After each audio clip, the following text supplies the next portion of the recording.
welcome everybody to another presentation of the, well, the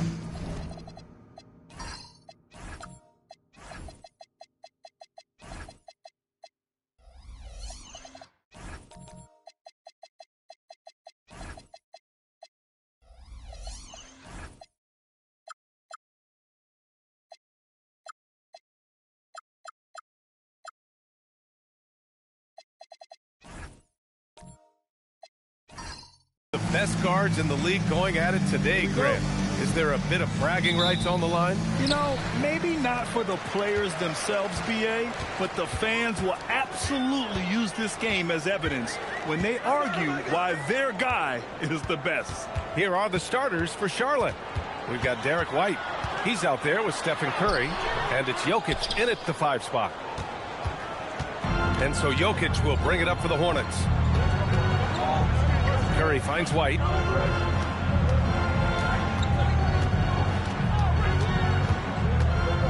Pass to Hagan. 6 on the shot clock. The 3 from Curry. Ooh, good D by Irving. Here's Allen. And it's Allen who slams it home. What a leap by Allen. Going up top to find the jam. Gives us a chance to catch up with Allie LaForce. Well, I had a chance to talk with head coach Kenny Atkinson. He was really talking up Derek White, especially the job he does defensively. Coach said, for my money, Derek is the best defensive guard in the NBA. He's long, he anticipates actions, and he can protect the rim. I can't think of another guard who does what White does. Back to you. Okay, thank you, Allie. And it's Irving missing. That's the shot you hope for, right at the rim. Just couldn't capitalize. To the right side. Pass to Jokic.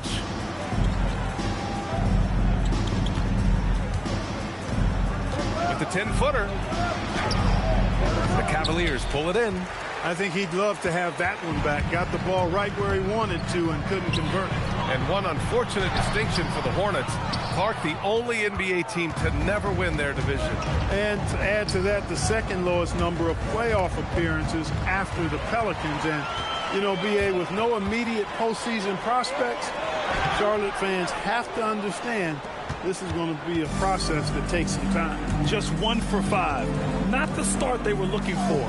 Obviously, there's still plenty of time to get on track. Here's Rodman. Jokic up top. A chance there to take the lead, but a miss. The Cavs have gone 1 of 5 to start things off. Pass to Irving.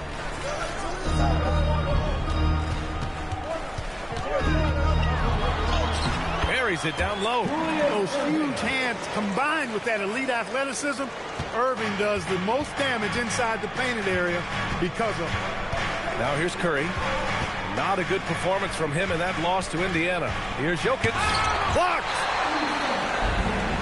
On the break. Allen on the wing. He's guarded by White. White against Allen. It's hauled in by White. Charlotte trailing. And it's the Hornets on the break. Hagan's shot is good. Derek White doing a nice job orchestrating the offense in the right direction there. Outside, Green. Irving looking it over.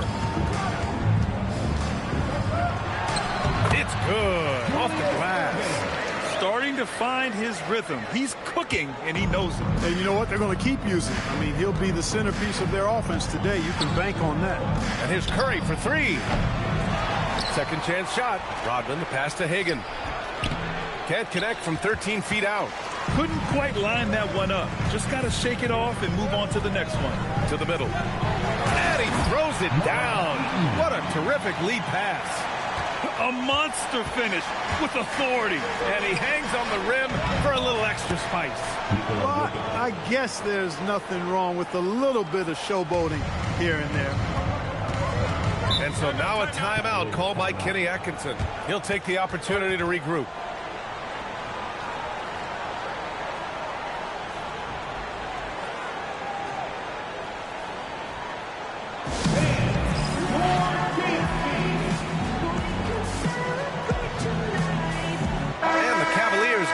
whole new group out there. As we approach the playoffs, let's see how the East is looking. You take a look at Cleveland. If the playoffs started today, they'd go in as the 7th seed. And, of course, there are the Hornets, not posing much of a threat right now. Right now for Charlotte, they realize they have 1 month to go here, and as a team currently in the middle of the pack, there's a huge opportunity to gain separation. So I think they're up for the challenge. Here's McMillan. Pass to Lanier. Now Johnson.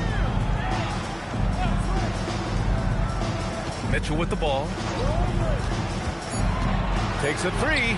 Lanier. That one's good. Mitchell making the play. Pounding it inside early and often, setting a physical tone. Hornets trail by 4. Here's Nader.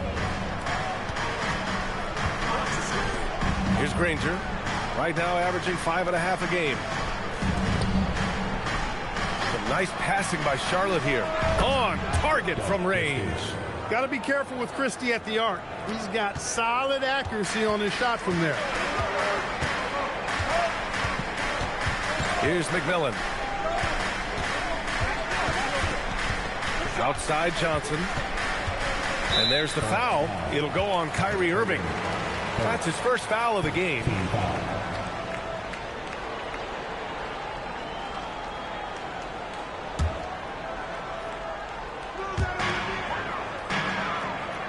Pass to McMillan. Screen by Watson. To the inside. Just 5 on the clock. Active hands prevented an easy bucket that time. Here's Granger. And the foul is called. He missed it, so he's got a couple of free throws coming his way. Let's get a quick check of the scoring breakdown here for the Cavaliers.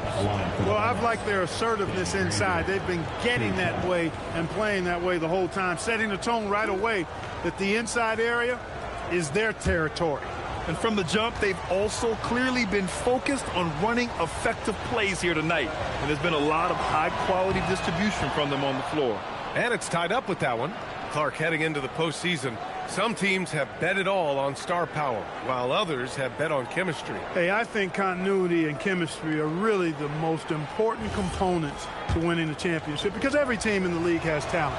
Some have more talent or more superstar talent, but you've got to have a chemistry, a continuity, a connectedness that helps you work through the tough spots in the season and certainly in the playoffs. Good execution. They're getting some short-range looks here. Pass to Nader. Grant outside. 1:50 left in the opening quarter. They set the pick. Inside. It's stolen away. Here's McMillan. He's guarded by Irving. Outside Watson. And a two-handed jam. And that's what happens when you don't take care of the ball. Hey, that makes the turnover hurt even more. What? You mean the throwdown at the end? I'll tell you what, fellas. I mean, the highlight shows are going to pain them even more. Now here's Grant.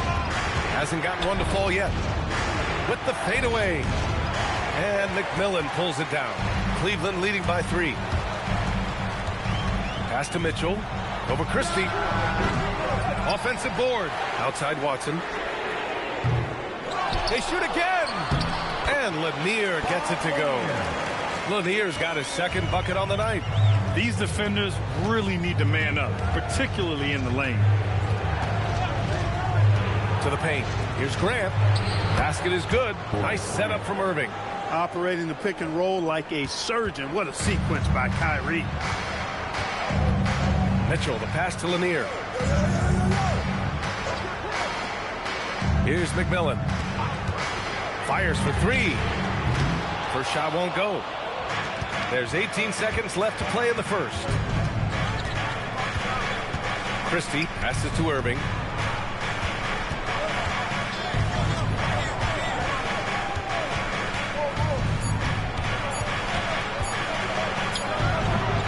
And still a close game as the first quarter comes to a close. Cleveland on top, leading by 3. And back to the start of the second quarter in just a moment.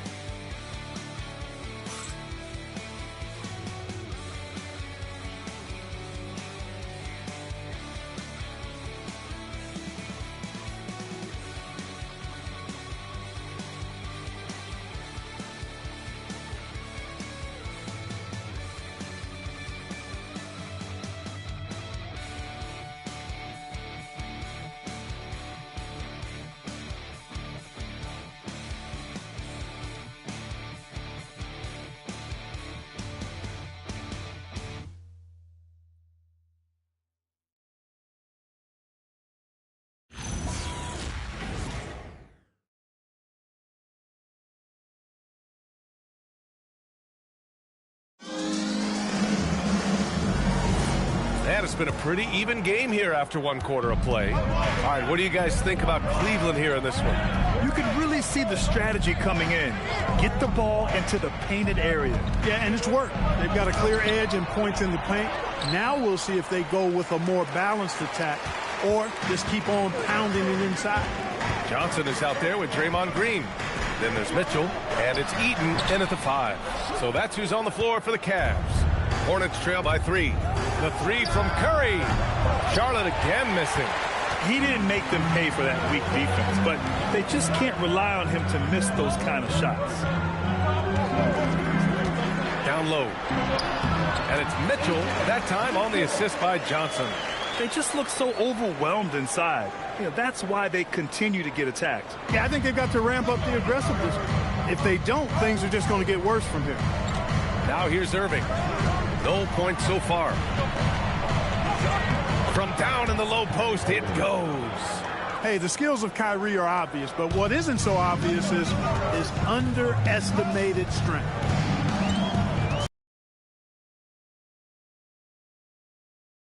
Set the pick. Driving in. And here's Green from the arc. Oh, my. Came close to a 4-point play. He'll head to the line for 3 free throws. There's always a spot for a guy like Draymond Green on your side. An incredible defender. He's unselfish offensively and a highly skilled passer. And he makes the first. Irving's checked in for Mitchell. Charlotte also making some changes. Jokic comes in for Grant. And Derek White subbed in for Irving.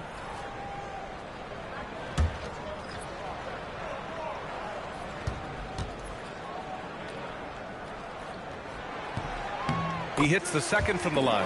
Yeah, in terms of winners in NBA history, few have the resume of Draymond Green.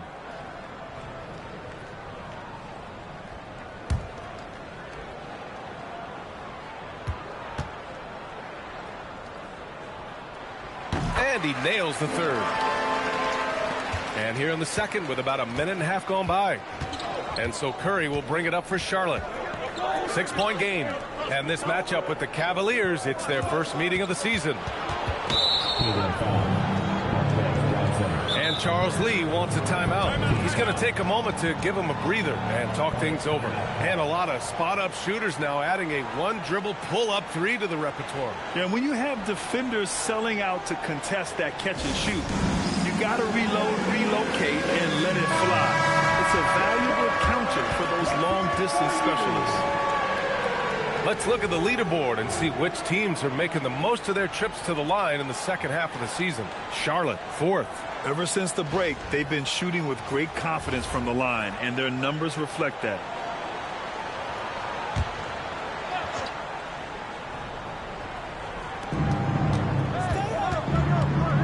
Here's Hagan. He's guarded by Irving. Clock at 6. White with a screen on Irving. Here's Hagan. No good on the triple. And the shooter had very little space on that attempt. And, guys, that's exactly the kind of high-impact defense they want to see out of him. Outside for Green. There's the triple. And the rebound goes to Charlotte. And I'm surprised that didn't go down. I mean, I'm sure he is, too. There's the 3. Shot's good by Granger. Granger's got 5 now. Love to see that kind of activity. He just makes things happen. And the call will be against Derek White. That's his first foul. And the Hornets making a change here. Charlotte substitution. Number 91, Dennis Rodman.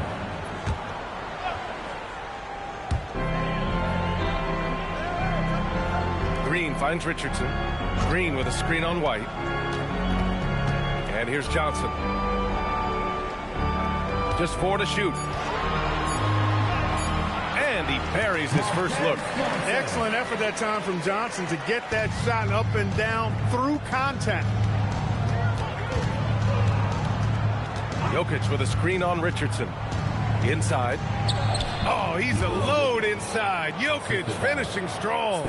This is why you put the ball in his hands. An accurate pass hitting a moving target. Outside Richardson. Pass to Johnson.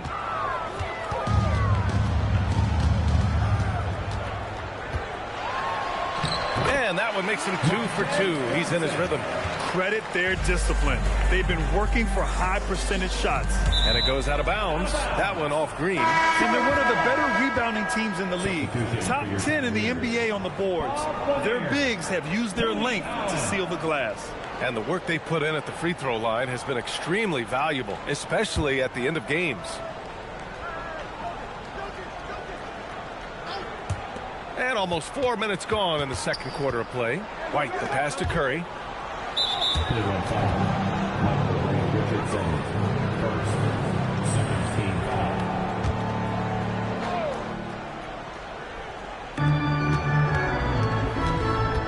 White with a screen on Irving. Here he goes. Hagan, the pass to Rodman. Clock is at 3. And here's Curry for 3. Nails it from beyond the arc. Curry's gotten himself on the board with a 3 there. They are shooting it well from beyond the arc right now. Outside Irving. To the paint. Here's Lanier. And it's Cleveland with another. Yeah, that's 3 straight buckets at the rim. Curry against Richardson. Here's Jokic. Lanier with the rebound. A good scorer around the rim. He is met there by an irresistible force. Allen finds Richardson. Now here's Allen. Pass to Lanier.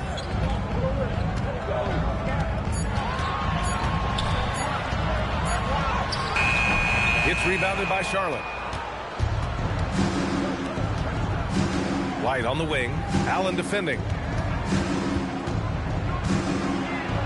Allen against White. Oh, and makes it with the kiss. White's gotten his second bucket of the game. Outstanding concentration that time by White on the tape. Played through the contact and scored. Allen a screen. And here's Green from the arc. And the rebound goes to the Hornets. Rodman's got his 4th rebound in this one. White, the pass to Curry. Back to White. To the middle. And they double up Jokic. Here's Hagan. And it's all tied up. Hagan's gotten his second bucket on the night. Making the most of that possession. Unwilling to give up on the play. And so now a timeout called by Kenny Atkinson. A moment to rest and confer on the game plan. And something fans don't always get to see. Some of the closely guarded secrets that happen in that huddle. Yeah, typically there's some type of adjustment made out of a timeout. It might be major, or it could be just a slight tweak.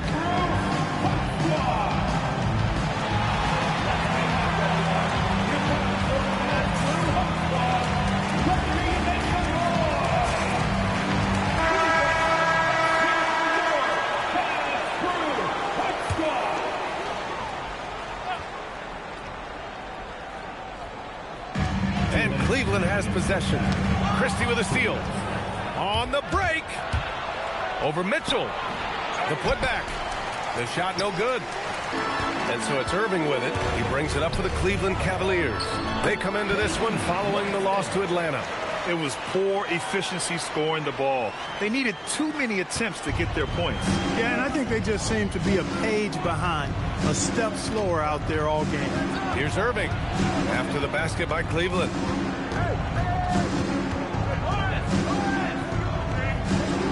Grant outside. Pass to Hagan. Down to 5 on the shot clock. Lets it go from deep. Good. Third basket in 6 attempts. Pick works well there, but the defense left a lot to be desired. Yeah, that's not the defense you need. You got to be tougher defensively. Here's McMillan. Still without a bucket. Outside Irving.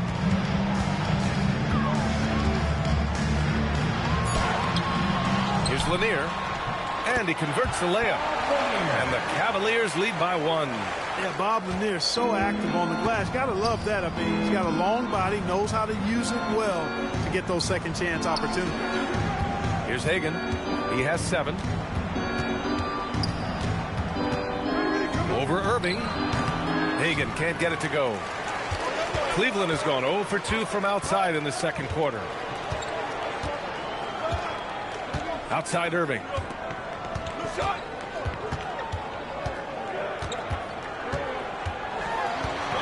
Pass to McMillan.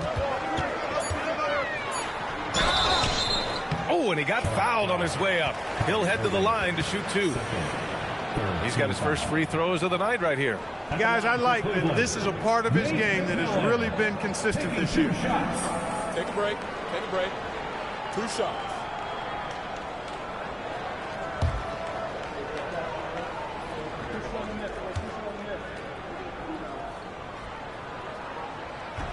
He misses the free throw. Both teams deciding to change it up.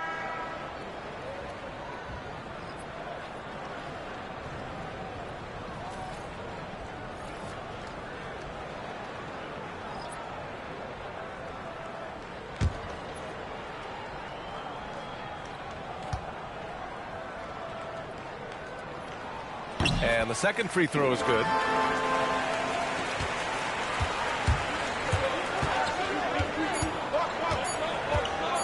Here's Granger. Oh, he beats the buzzer just in time. Wow.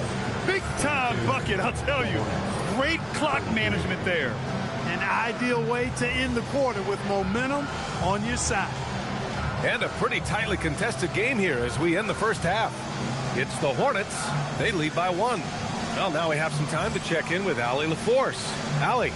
I'm alongside Kenny Atkinson. And, Coach, how do you think your team has handled the flow of this game so far?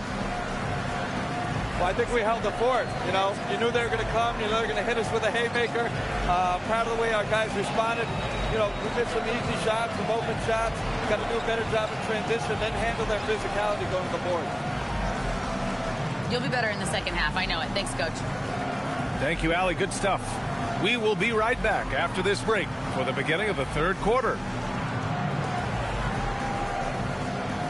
Midst of a very close game. They've had the hot hand from deep, so I'm giving these guys the green light. Keep riding the perimeter game until they take it away. They sure made it look easy at times. What a half. All right, and now time to give some recognition. Players of the Month. What do you think about our Eastern Conference winner? He's been doing big things down in the paint, using his size and power to just flatten out the competition, outworking anyone who tries to challenge him. This is what I like to see. There's really not much more you can ask for from your big man. Thanks for joining us. Time to head back over to the third quarter with Brian Anderson.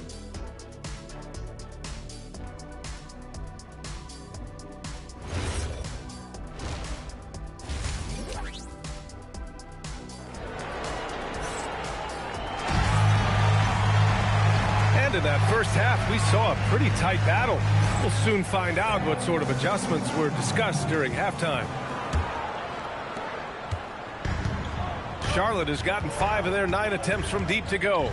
Here's who Charles Lee is starting in the second half. They've got Nikola Jokic.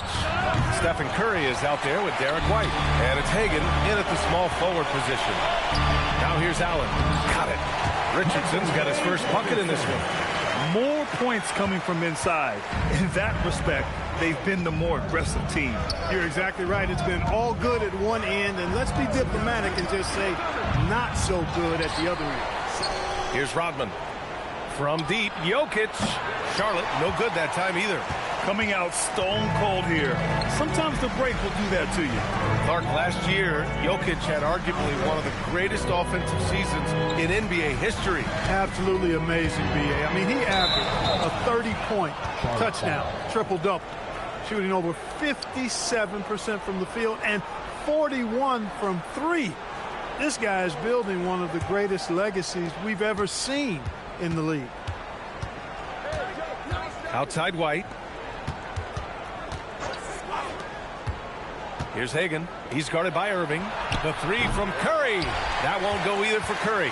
Rough start to the third quarter, but give some credit to the defense they're facing. Irving, the pass to Richardson. Allen outside. 4 on the clock. And looks like an illegal pick was set. That gets the ref's attention. Looking at the 2K leaderboard, now that we're into the second half of the season, these are the teams that have been grabbing steals and converting on the other end. Second, the Cavaliers. Back half of the year, they've been much more aggressive in creating turnovers, and their offense has really benefited. Now here's Curry. He has a clear impact on this offense, putting up over 19 a game. Now here's Jokic. Tight defense on him. Here's the floater. It's hauled in by Eaton. Eaton's got his 7th rebound here tonight. Since halftime, scoreless in their first 5 attempts. It's been ugly. White with it. Richardson picks him up to the inside. Here's Rodman. And so he draws the foul, headed to the line to shoot a pair. Rodman ever ready to put his body on the line. He doesn't care about the contact as long as he draws the foul. And Charles Lee wants a timeout. He might have seen something and needs to review with his guys.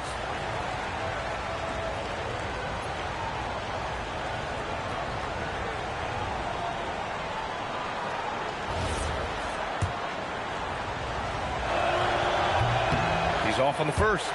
You know, what you get from Dennis Rodman is relentless effort and hustle. Rodman does the dirty work out there and puts his body on the line with a fervor that very few players can match. Golden opportunity to take the lead. Instead, he merely knots up the score. Now here's Richardson. Drives to the hoop. Pass to Lanier. And he drains it. A solid 5 for 6 now. Watch out for Lanier. He is a monster in the painted area. Just over 2.5 minutes gone by in the second half. Curry surveys. Charlotte again missing. Man, miss after miss for him. When you're having a quarter like this, the only beneficiary is the defense. Allen outside. Pass to Green. It's hauled in by Nikola Jokic. And it's Jokic with the ball for the Hornets. Just 4 points. That's all they've given up here in the second half. Curry, no good. You can tell he's just a touch out of sync here. But he's battling, continuing to fight. And that one's good. Irving. They've come out hot this second half, hitting 3 of their first 4 shots. They've been having major problems offensively. Definitely in a bit of a dry spell. Curry splashing one down from 3. 1 this half, 2 for the game. Staying active from beyond the arc. Outside Richardson. Pass to Irving. 5 to shoot. Pulls it from the top of the key. And the rebound goes to Charlotte. Jokic has got 5 rebounds tonight.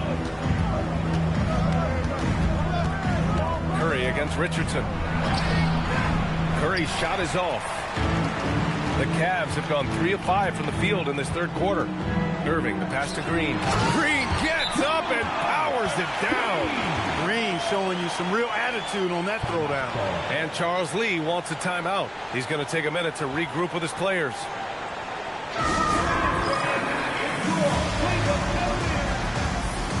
So Charlotte ends up going with a new group. Hornets trail by 3. And here is Irving. And right now he's currently putting up 6.5 points per game.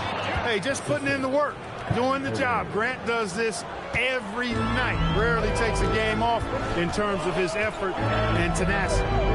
Here's Lanier. And there's a pick. Here's Watson. 3-pointer, no good. The Hornets shooting just 38% for this game so far. Grant, the pass to Irving. Some nice passing by Charlotte here. Now here's Christie. Back to Irving for the lead. Watson with a rebound. And even after airtight defense like that, you still just expect him to hit those kind of shots. McMillan passes to Johnson.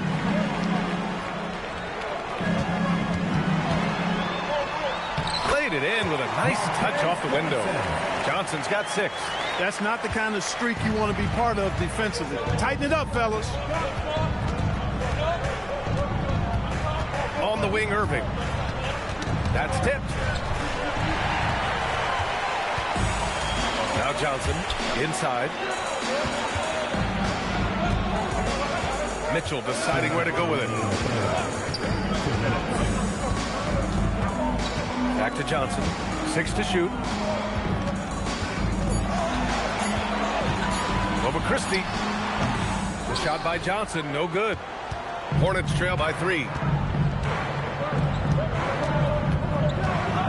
And there's 1:38 left in the third. Here's Granger. Give him 8 points now. Got it. Good job in the low post. 10 points for him. Here's Lanier. And he goes up strong with a one-handed jam. Well, you know, Lanier excels at taking advantage of his scoring chances, and when he gets on the roll, it's really hard to slow him down. Here's Irving. And McMillan pulls it down. The Cavaliers lead by 3. Outside Watson. Pass to McMillan. Outside Johnson to the middle. Here's Watson. And down it goes. Dunked it through off a beautiful setup. Woo! Defensively, you can't afford to let him get to the rim that easily. Well, that might be why their deficit is what it is right now. You know, you look at it, the communication is lacking, as is the trust. They can ill afford those types of breakdowns. It won't work. You can't win with those kind of breakdowns. Here's McMillan. Shot clock and game clock. 1 second differential. To the paint. Here's Watson. And it's off from three-point range. And we've reached the end of the third. The Cavaliers on top, leading by 5. And we're coming right back. Be sure to stay with us as we get set for quarter. All right, let's take a look at our assist of the game presented by State Farm. He's always near the top of the list for this honor. I mean, passes like these are his specialty. Well, you can't run away from the DNA. When he's running the show, he makes sweet highlight reel plays, night in and night out. Well, this has been a great contest so far. I imagine the fourth quarter could have more action in store for us. Aiden Watson is out there with Johnson. Then there's Mitchell, and it's Richardson in at the point. So that's who's on the floor for the Cavs. And so it's Irving who brings up the ball for Charlotte. Trailing by 5. Oh, stolen by Richardson. And he banks in the layup. All right, guys, what do you think about the hustle stats for Cleveland? Yeah, they've collected an impressive number of steals so far, using fast hands to force some turnovers and then scoring on the other end. The shooting's been great, but also how about the energy level? That's what's impressed me the most. They've been getting it up and down in transition, and that takes effort. Shot clock at 6. Grant finds Irving. And a miss there on the triple. The Cavaliers lead by 7. Oh, there's the alley. Curry against Richardson. Outside for Grant. Cash money on the open jump shot. Grant has the ability to knock down jump shots now. Very comfortable from this distance. Outside Richardson. Outside Johnson. 6 on the shot clock. And he drops in the layup off the glass. Very little resistance around the rim right now. That's the 5th straight bucket they've given up in the paint. Those looks they're allowing are almost automatic. Curry from deep three-point land. It's hauled in by Eaton. Eaton's got 9 rebounds in the game. Boy, he's getting it done. Outside Richardson. To the inside. The kick out to Johnson. And they're going to count that bucket, and they'll send him to the line. It could be a three-point play. And talk about imposing your will. That's 10 straight points in the paint. Well, constantly finding lanes to the basket, getting great looks inside. Draymond Green, he's checked in for the Cavs. Allen comes in for Mitchell. Back to Curry. Puts up a deep 3. It's rebounded by Cleveland. Eaton's got rebound number 10 tonight with that last one. They really have a commanding lead, not just in points, but in rebounds as well. And what I like about it, it's been a physical brand of basketball. It's had a little sandpaper element to it, gritty and rough, but that's how you win games. Hornets trail by 10. Offensively, it's been a struggle for them. Yeah, they need to string together some shots to have any kind of chance. Here's Hagan. Oh, Green with a block.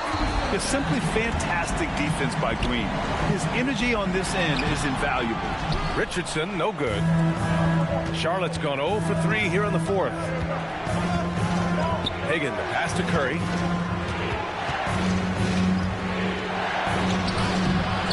Doesn't go that time. Good D by Richardson. Hey, the struggle is real. He hasn't found much success with his offense today. Down low. And he takes it in for the layup off a very nice feed. One of the slickest passers in the league. Richardson has no problems getting it to the open man. Pass to Rodman.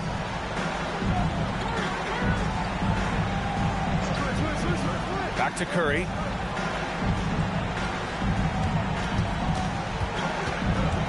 To stop the drought. Drains the triple. That's now his second three-pointer of the half and his third of the night. Cleveland leading by 9. Richardson, the pass to Eaton. Here's Allen. And here's Richardson.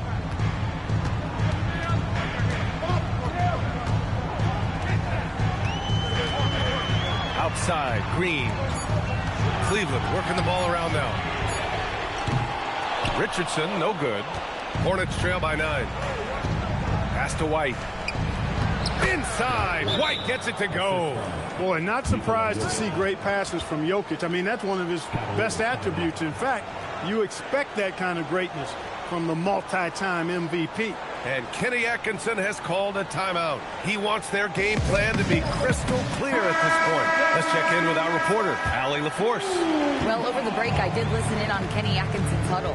He said to his guys, this one is not over yet. You have worked hard for this lead, and we are not about to give it up now. Stay focused and keep hustling. Back to you guys. Thank you for that, Allie. Pass to McMillan. Green with a screen on White. Lets it fly. Ooh, the shot misses. Hornets trail by 7.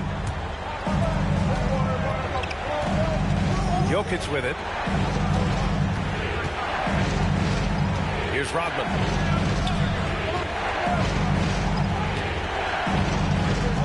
Jokic with a screen on Irving. Now Jokic. 17-footer is in. Easy to understand why they turn to Jokic in these situations. He has a knack for cashing in on big possessions. And Kenny Atkinson has called a timeout. He wants to make sure everyone is aligned, given the situation right now.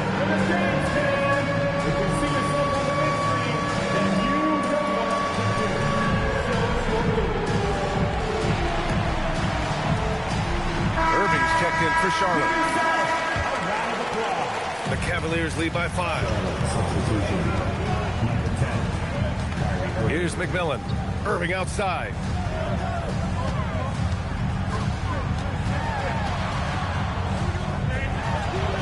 Oh, he goes to the glass with that one.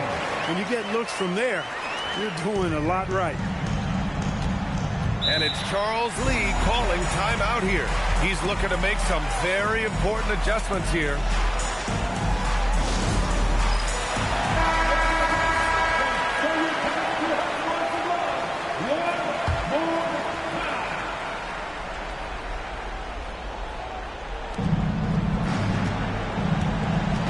Irving looking around. Here's Jokic.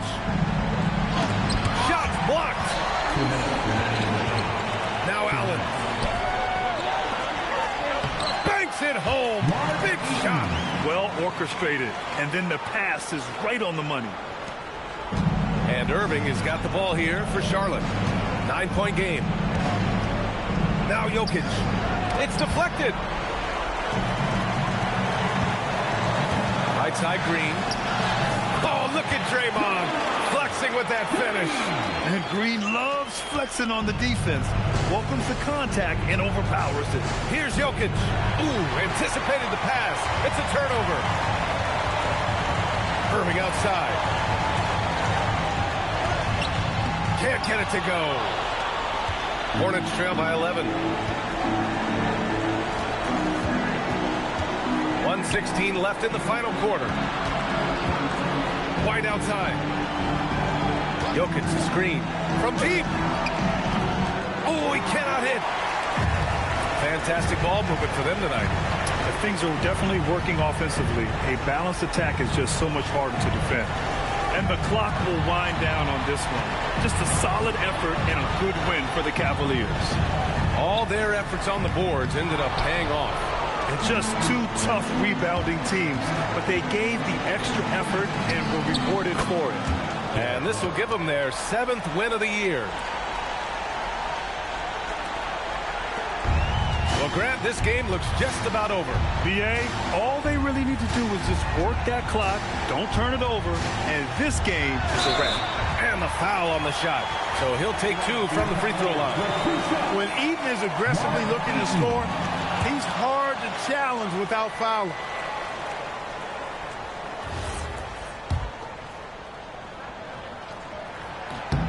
And he ends up making the second. And that'll put him up by 9. He might not have made them all, but I tell you what, he made enough of them to put this one out of reach. Irving. White outside from downtown. Oh, the shot is off. Here's McMillan.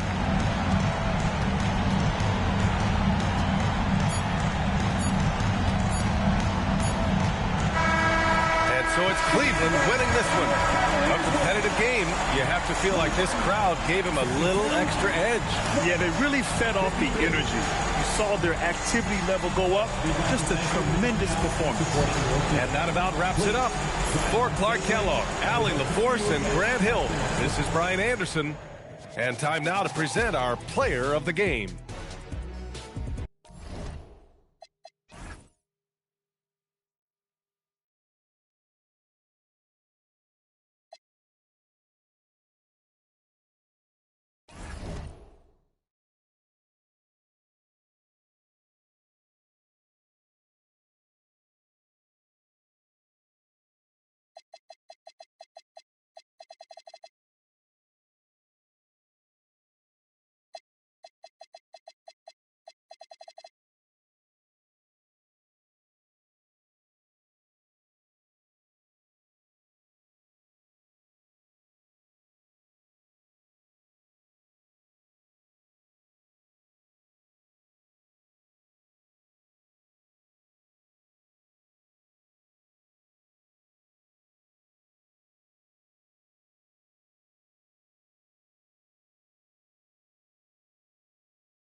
and getting mentally prepared to compete. You see the focus. You feel the energy. These guys are ready to go. Welcome, folks. Thanks for tuning in to 2K's Break Up.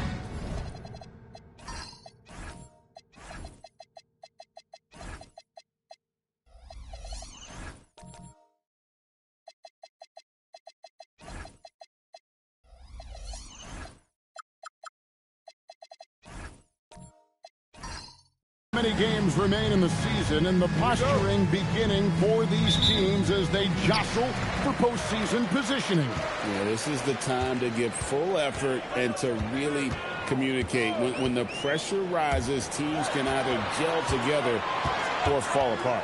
Let's check out Chicago's starting lineup. They've got Pippen. Tari Eason is out there with Reed. Then there's Jaden Ivey. And it's White in at the point. Uncovered at the rim, finding cracks in the defense here early on.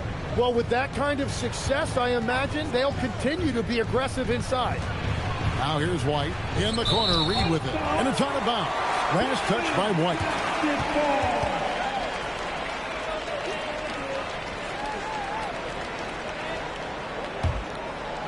And here are the Pistons now. Hardaway with it. Coming in off a 12-point game his last outing. Kemp passes to Hardaway. Some solid defense from Reed. And so it's Pippen with it. He brings it up for the Chicago Bulls. Eason's shot is good. What a pass right there. Coaches love seeing guys making it easy for their teammates. And it's going to be out of bounds. The Bulls will take it.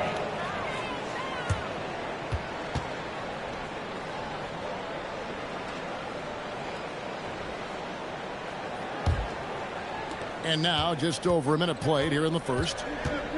Pass to Ivey. Back to White. Eason against Kemp. Here's Eason. Just 5 on the clock. Now Ivey fires for 3. Second chance shot.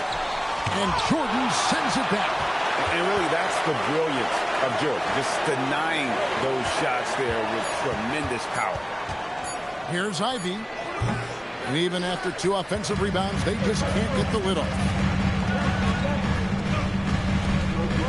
Outside Hardaway. Eason against Kemp. The baseline J off the mark.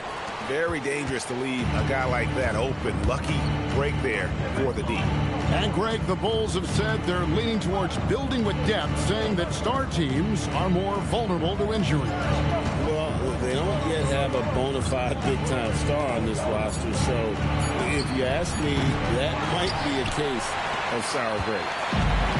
For Detroit, they've gone 1 of 3 for the field to start this one so far. Hardaway kicks to our test. The Pistons working the ball around now. No good from Hamilton. Still trying to find their rhythm offensively. Just 1 for 4 so far. Eason passes to Reed. And here's Pippen. 3-pointer connects from 3-point range. Practically automatic shot there by Pippen. He knows he just needs the ball, and he is good to go. And so the timeout here by J.B. Bickerstaff. Coach needs a moment to talk things over.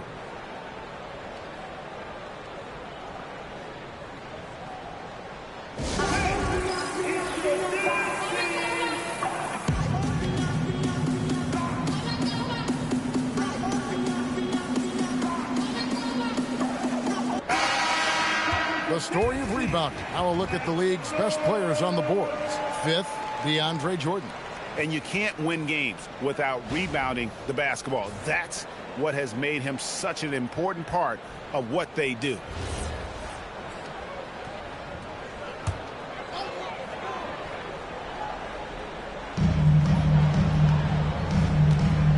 And here is Hardaway.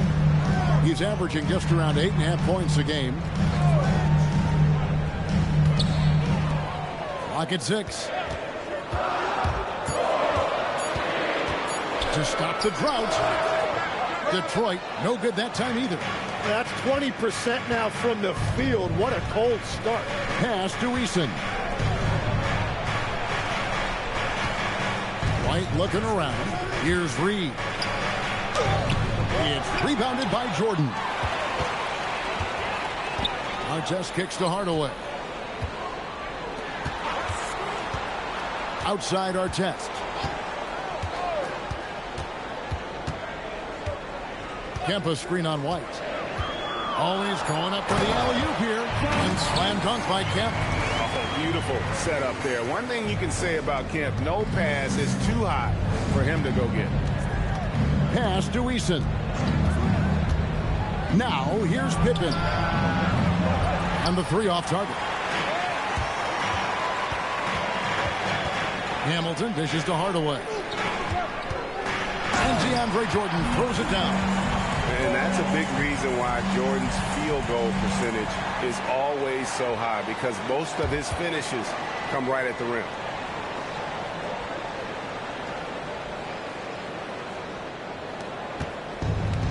Chicago's gone just 1 of 4 from three-point range here in the first. And Billy Donovan wants a timeout. Looking for a breather and maybe adjusting a thing or two. And the Pistons, an entirely new group now out there.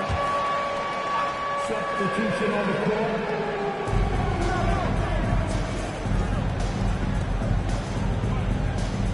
Here's the screen. Right wing.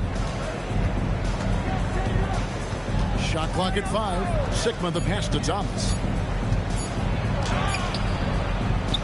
Rebound by the Pistons. Pass the ball. Here's Peterson.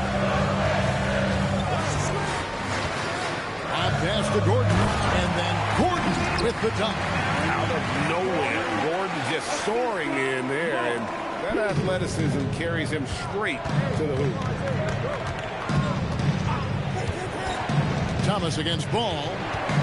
And Thomas, here we go. Now, here is Aguirre. Defense is right there. Peterson grabs the miss. Well, protecting the rim, plays like that really bolster your defense. Athletic play from Dort on the drive, coming in hot and finishing it off with the slam. Bulls trail by 5. Guys are looking for a spark here. Yeah, a cold stretch offensively for sure. There's the pick. Will it go? And the layup is good. I tell you what, it's almost like stealing to watch how he plays the game from this seat. Now Ball. His last outing, 16 points for him.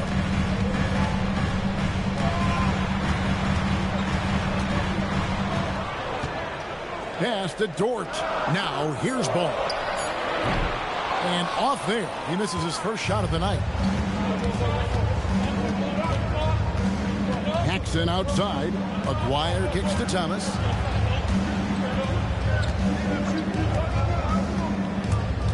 To the middle.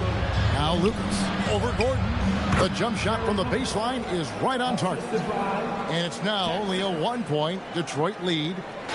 And so it's Ball who brings the ball up for the Pistons. This is their first chance to take a look at the Bulls this season. And although they were the better team last year by overall record, this was a competitive matchup for them. Well, for what he lacks in height, he more than makes up for it with his bounce. Lucas kicks to Thomas. Pass to Aguirre. The Bulls need to get a shot off. Sigma, no good. Dort against Paxson. Now, here's Ball. Here's Peterson. That falls. Nice feed that time from Ball. Now it's a 5-point Piston lead, and that does it for the first quarter. The Pistons on top, ending the first quarter on a 12-4 run. And back.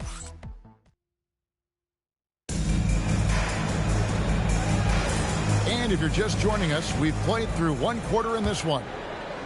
Let's quickly check out the scoring breakdown here for Detroit. straight away, they've opened things up offensively with skillful passing, running smart plays, and just setting guys up for success. And another thing they've done consistently well is attack the paint. They have stayed aggressive under the hoop and gotten high percentage looks. We've got Hardaway. Sean Kemp is out there with Aaron Gordon. Then there's Richard Hamilton, and it's Peterson in at the small forward position. That's the group for Detroit right now. Hardaway from outside. The rebound by Pippen. And he didn't punish them for the weak coverage there, but they can't count on him to continue missing. And this is how unselfish Pippen can be, wanting to find his teammate. Pistons leading by 3. And we've played through the first minute here in the second. Outside Gordon. Pass to Kemp. Pop pass to Gordon. The offensive rebound. And foul on the shot, so he'll get a chance at the line.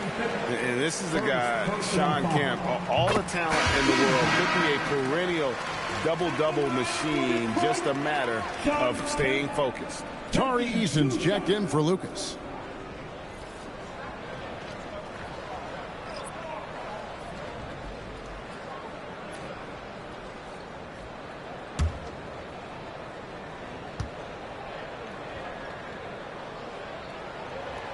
So he picks up just 1 from the line that time. So, Tim, here's a word you often hear teams talk about, Nets culture. How does an organization create the right culture? Well, I think, Kevin, you establish core values and then you make those non-negotiable. When everybody connects with that and connects to those values, you really have something special.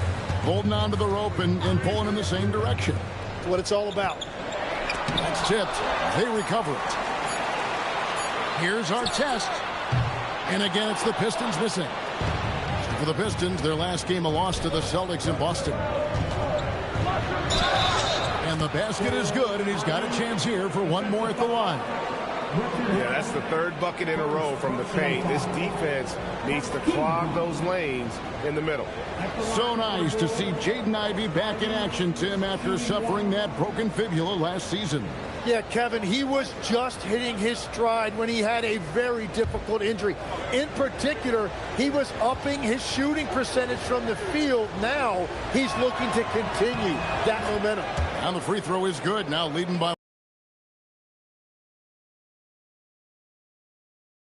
gives you on the court. He works so hard to find ways to get involved and prove he belongs here. It's time to send it over now to our reporter, Allie LaForce. Hey, the Chicago Bulls retiring the jersey of hometown hero and former league MVP Derrick Rose. His coach with the Bulls, Tom Thibodeau, said, "The true measure of a man is how he handles adversity, and nobody did it better. He always found a way to rise above, and there's no question in my mind he is a Hall of Fame player." Back to you guys. Okay, thank you, Allie.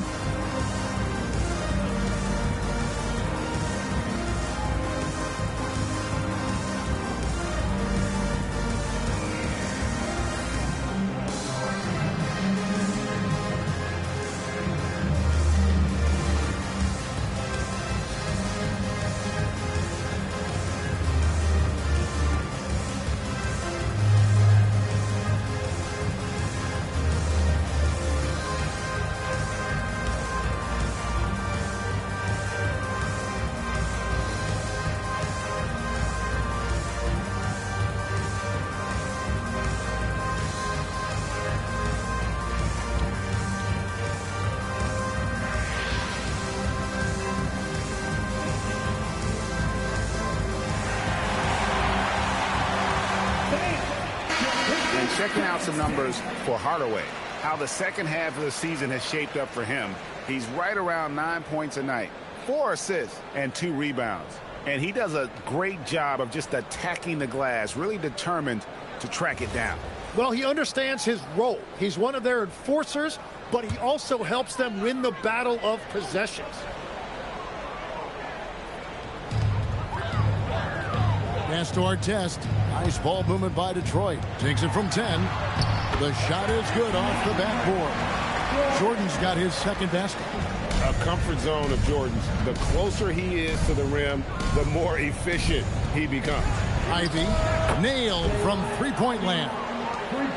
And the Bulls lead by 2. And it seemed like they couldn't get anything to fall in that opening quarter, but you can just feel the momentum starting to shift. Here's Hamilton. It's good from the top of the key. Hamilton's got his first basket of the night. You can't just stop when there's a pick set up. Gotta fight over it as a defender. Well, you just have to communicate those switches. If you don't, it's on you. Reed against Hardaway. Pass to Hamilton, and here's Kemp. He's looking for Jordan and finds him. And they double up Jordan. Shot clock at 6. Hardaway, no good. Well, he wants to shoot his way out of this cold spell, but the struggles continue. And he doesn't have to do it alone. He's got 4 teammates on the floor. The shot by Ivy, no good. For the Detroit Pistons, they come in off the loss to Boston. Pass to Hardaway. Here is Kemp. Outside Artest. Up top, Kemp. He's covered by Easton. And it's Artest missing. Ivy passes to Easton. Great D that time from Kemp. Detroit's gone 0-3 from beyond the arc to start the second quarter. Jordan with the screen on Easton. It's stolen by White. Pass to Ivy. Now, here is Reed. Kemp defending. Just 5 to shoot. And White kicks to Ivy. And the Bulls with another miss. For Detroit, they've gone just 2 of 8 shooting here in the second quarter. Kemp passes to Artest. Over in the corner, Kemp outside Artest. Jordan a screen on Ivy. Artest dishes to Jordan. And it's blocked. Ivy against Artest. White with it. Nothing on the board.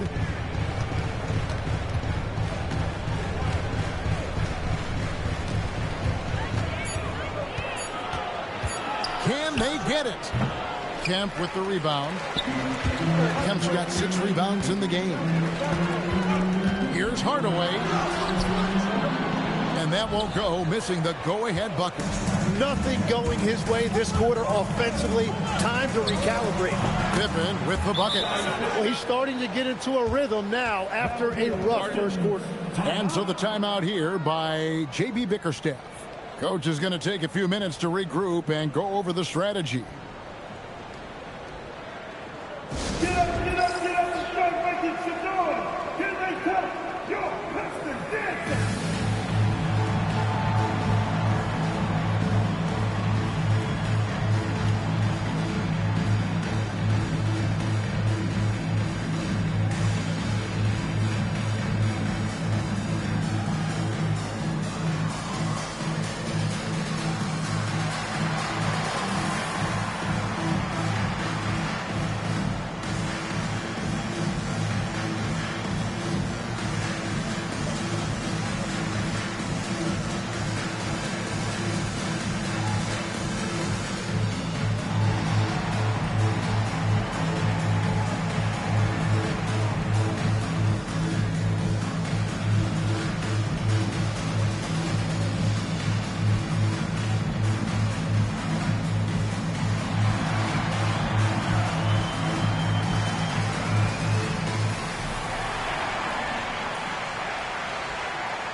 Chicago ends up going with the new group. As the playoffs near, let's take a look at the Eastern Conference standings.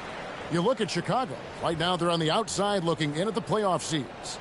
And, of course, there's the Pistons. They find themselves in the dregs of the conference. And I think for the Pistons, they're on the outside looking in when it comes to the playoffs. They need to put it all together in these last couple weeks, and they'll be happy with a spot in the play-in tournament at this point.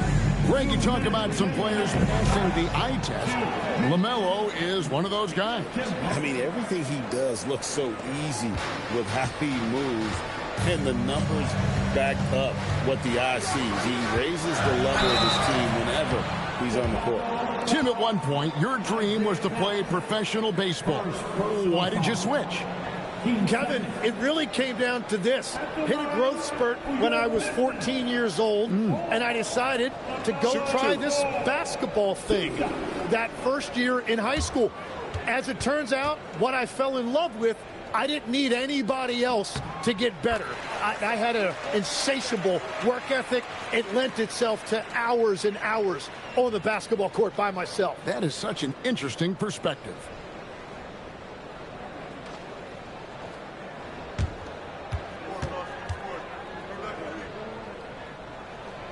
He's off on the second. It's obvious that LaMelo Ball loves making trouble for the defense. He loves to go right at guys and attacks without hesitation. The shot's good from Paxson.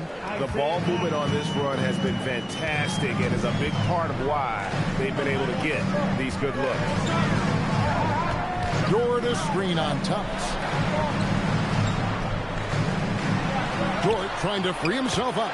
Got that one. The Bulls' lead has been cut down to just 4 points with the bucket from Ball. LaMelo using that body control there, making a play off contact. They set the pick. Pass to Lucas. Now here is Aguirre. Outside Thomas.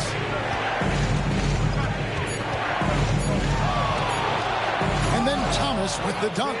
I mean, he's just making the D look foolish. I mean, that was one heck of a move to get himself the space he needed to operate. And how about the slam to finish it off? Not too shabby either.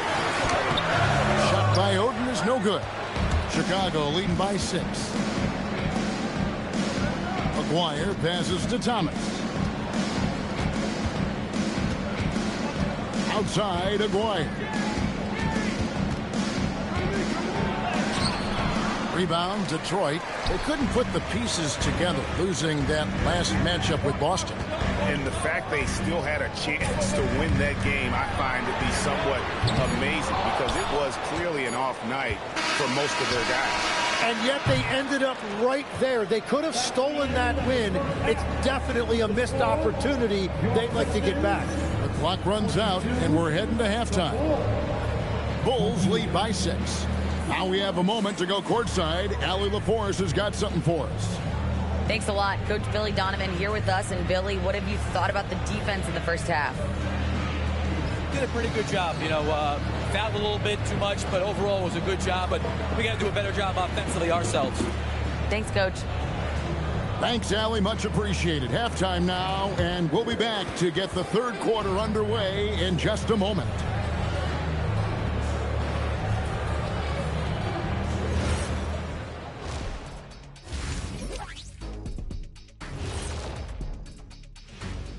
Happy to have you with us. Let's bring you up to speed on the winner. Let's talk about our winner from the Western Conference. Finally, we're giving props to a big. Enough of these little dudes winning MVPs and awards. Basketball is for my guys, the tall dudes. Yeah. Bigs never win anything in the NBA. And now let's talk about our featured game. It was a solid first half for the Bulls. Without the points they've gotten off the bench, this game wouldn't be as close as it is. Can you count on that in the second half? It's debatable, man. Yeah, it's going to be interesting to see who's in the game for them down the stretch.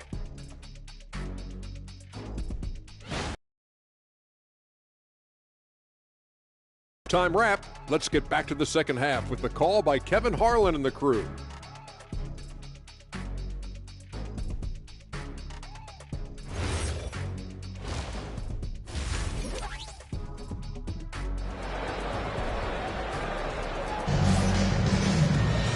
And as we get into this third quarter, as we've seen so far, neither team able to create much separation on the scoreboard yet. You look at Scottie Pippen, he's really been playing well. Yeah, and through the first 2 quarters, he has been the offense for this team. Well, and I expect they're going to continue to lean on him as we continue in this game. Why not? The way he's playing right now offensively.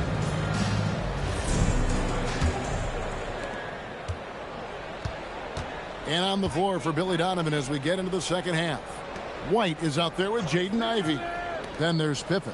Then it's Reed. And it's Easton in at the power forward. Pippen with the bucket. Just Mr. Reliable again here today, Kevin. I mean, they need his points, and he's producing. Back to Hardaway. Pass to Kemp. Pistons passing it around. Here's Hardaway. Defended by Pippen. 6 to shoot. Here's Hamilton. The rebound by Ivey. Chicago leading by 9. Pippen feeling it out a bit.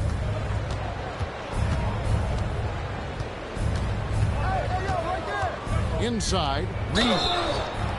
And he makes the bucket, gets the whistle, and now a 3-point play chance here for him. Unwilling to let up even for a moment. That's his killer instinct, just fanning the flames. Yeah, he can taste a win right now. He's just trying to close it out. Find the lanes. Find the lanes. One shot.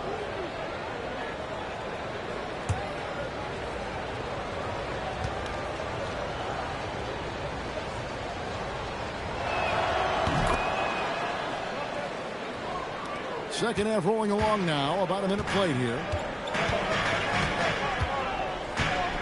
Here's Hardaway.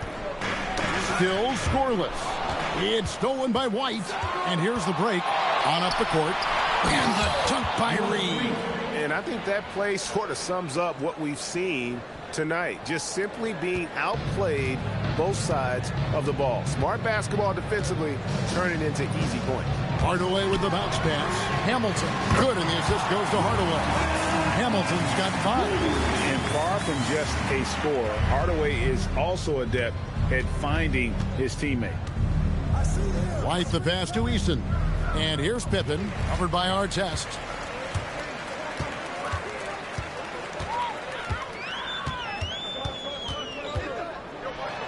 Outside, Kemp. Hamilton outside. 6 on the shot clock. The screen from Kemp. Hardaway for 3. And the Pistons another 3. And guys, there are some you can give that shot to, but let's be clear, he's not one of them. Terrible job there by the D. Reed a screen on Kemp. Easton gets a wide open look. Trying to answer back, but that 3 is off the mark. Yeah, but they're 3 of 4 to start the second half. Pass to Hamilton, and here's Artest. Oh, Kemp, light covering. Got that one. The Bulls' lead has been cut down now to just 6 in the basket from Kemp. And that brings them to 3 for 4, and the game plan seems to be working here early. Here's Easton. Now here's Pippen. The trade. And again, no good by Chicago. Pistons have gone 3 of 4 so far in the third quarter from the field. Pretty good start to the half. And the shot is good. And now just a 4-point Bulls lead. Here's Reed. And the dunk by Reed.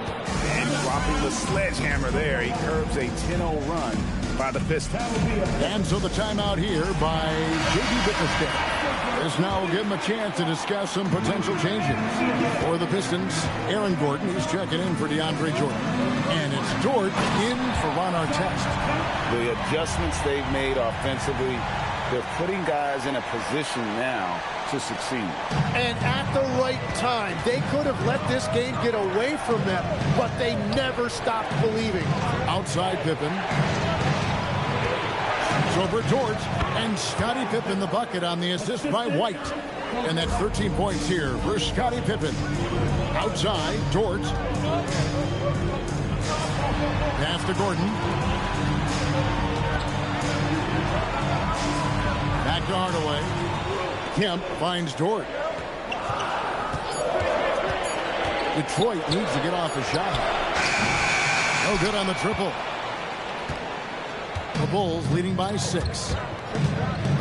Pippen, the pass to Ike. There's a screen. And the slam dunk by Pippen. And the shots just keep on falling for Pippen. And seeing him find his rhythm is sure to motivate his teammates. Nice ball movement by Detroit. Outside Kemp. Gordon kicks to Hamilton.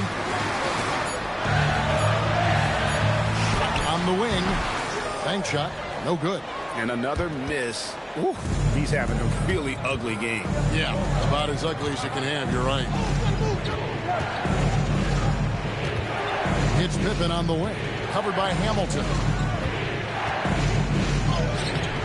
Pippen misses. That's a surprise. I mean, really out of character for him to miss when the defense is not right up on it.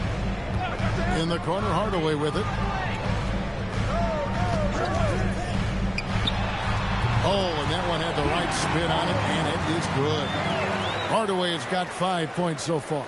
Bulls leading by 6. And Billy Donovan wants a timeout. He made the decision to huddle up with his guys and talk about strategy.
So both teams making some changes here. And here we have the 2K leaderboard showing us the teams with the best free throw percentage during the past month. The Bulls third. And they've had a lot of success at the free throw line converting those at a high level. So I'd look for them to continue to attack the rim.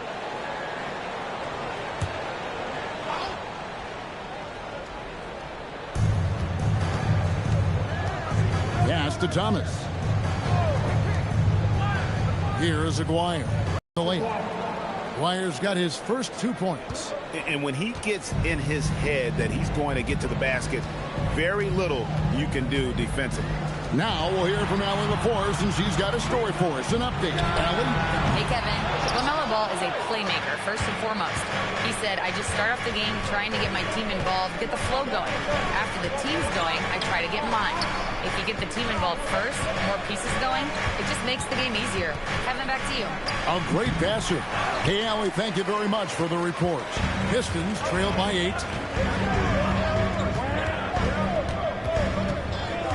1:21 left in the third. Here's Ball. Thomas grabs the board.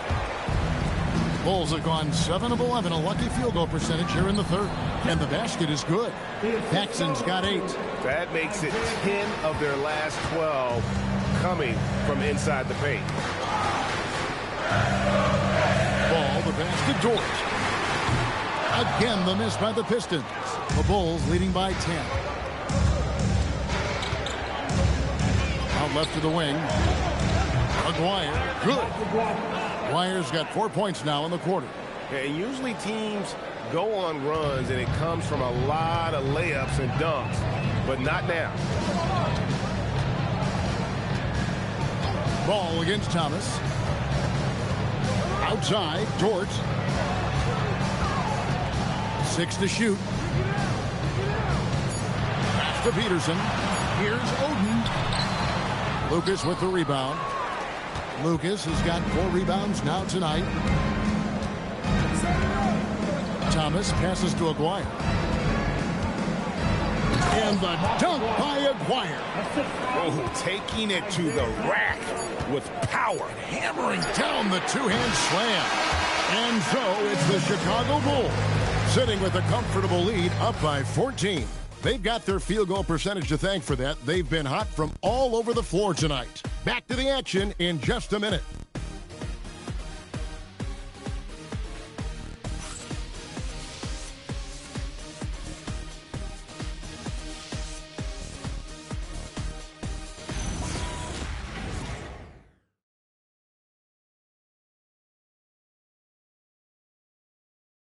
How about a look at today's State Farm assist of the game?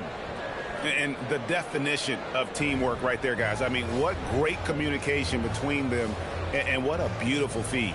Well, coaches love unselfishness, and this is exactly what they're referring to. And 1 quarter to go in a game that to this point has not been an evenly fought contest. You've got Gordon out there with Lou George. Then there's LaMelo Ball. And it's Peterson and it's shooting guard. That's the 5 and the 4 for the Pistons. Here's Reed, and good work on the boards. They pick up the second chance points. And the Bulls lead by 16. And for the Pistons, they're shooting 40% from the field. On the wing, Gordon. When you think about elite offensive players, Tim, what's one area that can really put them over the top and into a completely different category? I think it's those guys that have a willingness to move without the basketball. If you have a willingness to run and cut and respace, it's going to create a lot of problems for a defense. Has that even become more of a thing now as you watch these high-octane space and pace type offenses? There is no question it's become something that's a priority for teams now. And I also think the ingenuity of these young coaches creates a better flow offensively if you're willing to run without the basketball. That's terrific. So much confidence from Ball. Been doing that since he was a youngin'. And the dunk by Reed. You know, he's smaller for the center position by NBA standards, but his leaping ability more than makes up for his lack of height. Here's Ball. Again, Ball missing. And with the success they've had rebounding the basketball, they're right where you'd expect them to be, firmly in the driver's seat. Stolen by George.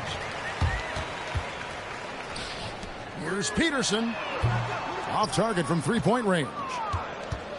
Bulls leading by 17. And here is Thomas. Drives to the hoop. 5 to shoot. Out to the wing. Here's Aguirre. Peterson grabs the miss. Right thing there to stay that tight on him and really try to keep him out of his comfort zone. Pass to Gordon. Outside, Dort. Gordon with the screen for Dort. And here is Oden. Left side, Gordon. Great D that time from Lucas. For Chicago, they've gone 3 of 5 here in the fourth quarter. Pretty good numbers coming out of the break. Reed a screen. Here's Paxson. And oh boy, a lot of contact there, but he gets the call and will shoot 2. All right, well, look at how the points have been generated so far.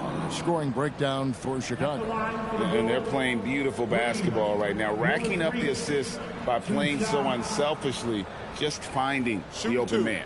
I really like their effort in transition tonight, constantly pushing the pace and then turning that into points. That one is off. So Chicago going with an almost entirely new group here. Tari Eason's checked in for Lucas. Pippen comes in for Aguirre. Ivy's checked in for Paxson. And it's White in for Isaiah Thomas.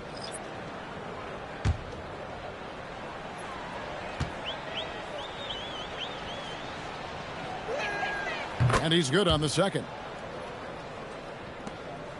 Pistons trailed by 18. Jordan outside. Back to Hardaway. Again, the miss by the Pistons. And physically, there's no doubt they've been the stronger team. A +10 rebound advantage tells you all you need to know. With the step back, Pippen connects on the 17-footer. Pippen's got 9 points now in just the second half. And they're scoring much more efficiently here in the second half, and they've gotten that field goal percentage above 50. Hamilton outside. Spins. Back to Hardaway. Detroit, no good that time either. And so White will bring it up for Chicago. They lead by 20. It's the most we've seen.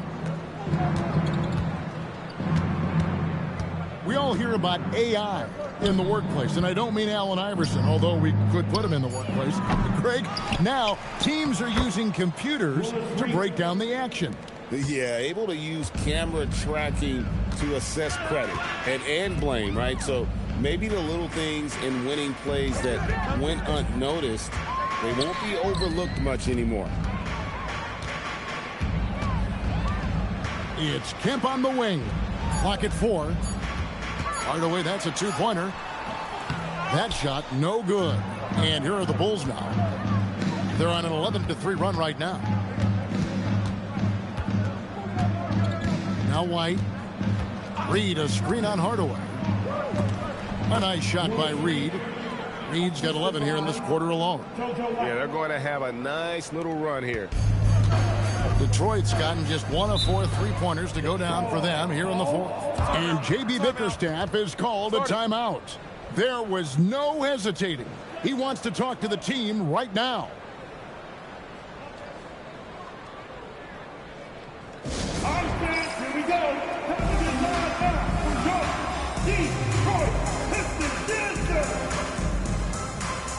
And one of our featured players tonight earns our player of the game, Willis Reed. And his percentage from the field tonight seems almost made up. I didn't think it was possible to have that kind of success shooting the basketball. You need a little bit of luck, a bunch of hard work, and a whole lot of talent. Well, to come in here facing a hostile crowd and have a game like he's had, that's what separates the good players from the great players. Chicago leading by 22. Pippen kicks to Reed. Outside, White. Some nice ball movement here by the Bulls. Eason finds White. Now, here's Pippen. Over our test. Pippen, no luck. And, well, Detroit shooting a meager 37% for the game. Hamilton dishes to Jordan. 2 minutes remaining in the game. Kemp deciding where to go with it. Chicago grabs the miss. Reed's got rebound number 12 here already in the game. Pippen outside. And it's Ron Artest with the foul. That is his first foul of the game. And you look at the G League's impact on player development, Greg, it's become very significant. And I think the two-way contract was a great addition as well, allowing players to contribute with the big league team while also developing in the G League. What a great combination. Looking at who's out there now for the Pistons. Gordon's checked in for Kemp. Dort comes in for Hamilton, and Ball subbed in for Hardaway. Yes, and with this one winding down, it's obvious to everyone who watched it. Just a total mismatch and a true show of strength for the Bulls. You know, a team can have a great shooting night without getting a lot of assists, but tonight they had both. Yeah, and listen, you only get the assist if the guy you give it to makes the shot. So a lot of assists will up your field goal percentage, but this was a great team effort by everyone. And so with this win, they'll move to 6 victories on the season. Just a smooth, clever playmaker. Isaiah keeping his teammates involved here. Outside Artest. Outside, Dort over Paxson. Chicago grabs the miss. 41 seconds left here in the fourth quarter. Gordon against Lucas. Outside Thomas. Pass to Aguirre. Over Artest. Aguirre, no good.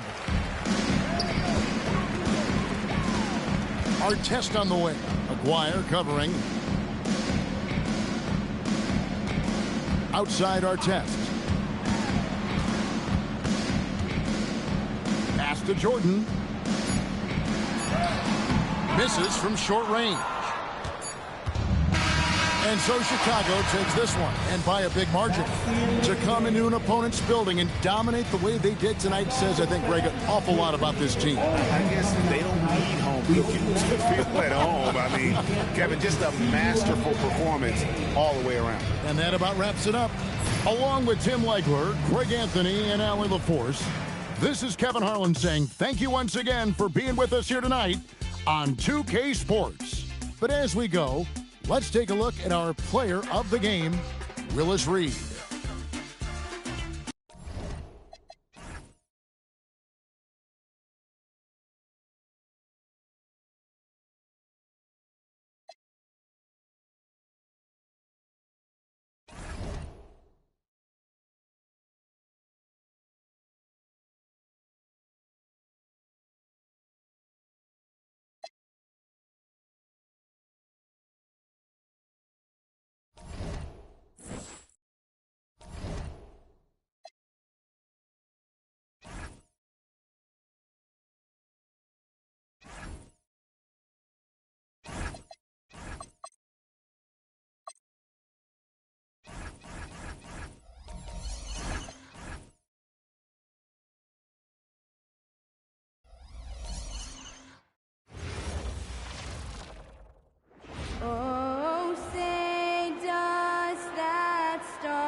And if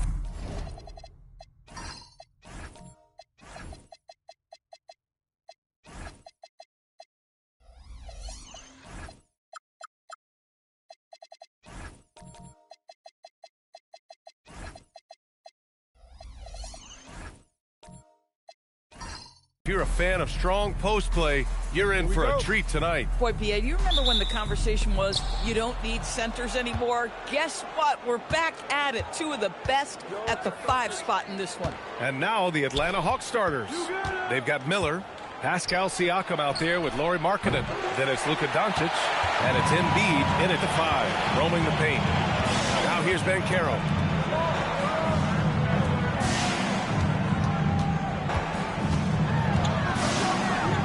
Pass to James, and stolen by Markkanen. Here's Doncic. Oh, not wasting any time and taking the shot and hitting it. Well, you love to see Luka get an easy one in transition before the defense can load up. Here's Lynn. Oh, it's stolen by Doncic. Out to the right wing. And just over a minute played here to start the game.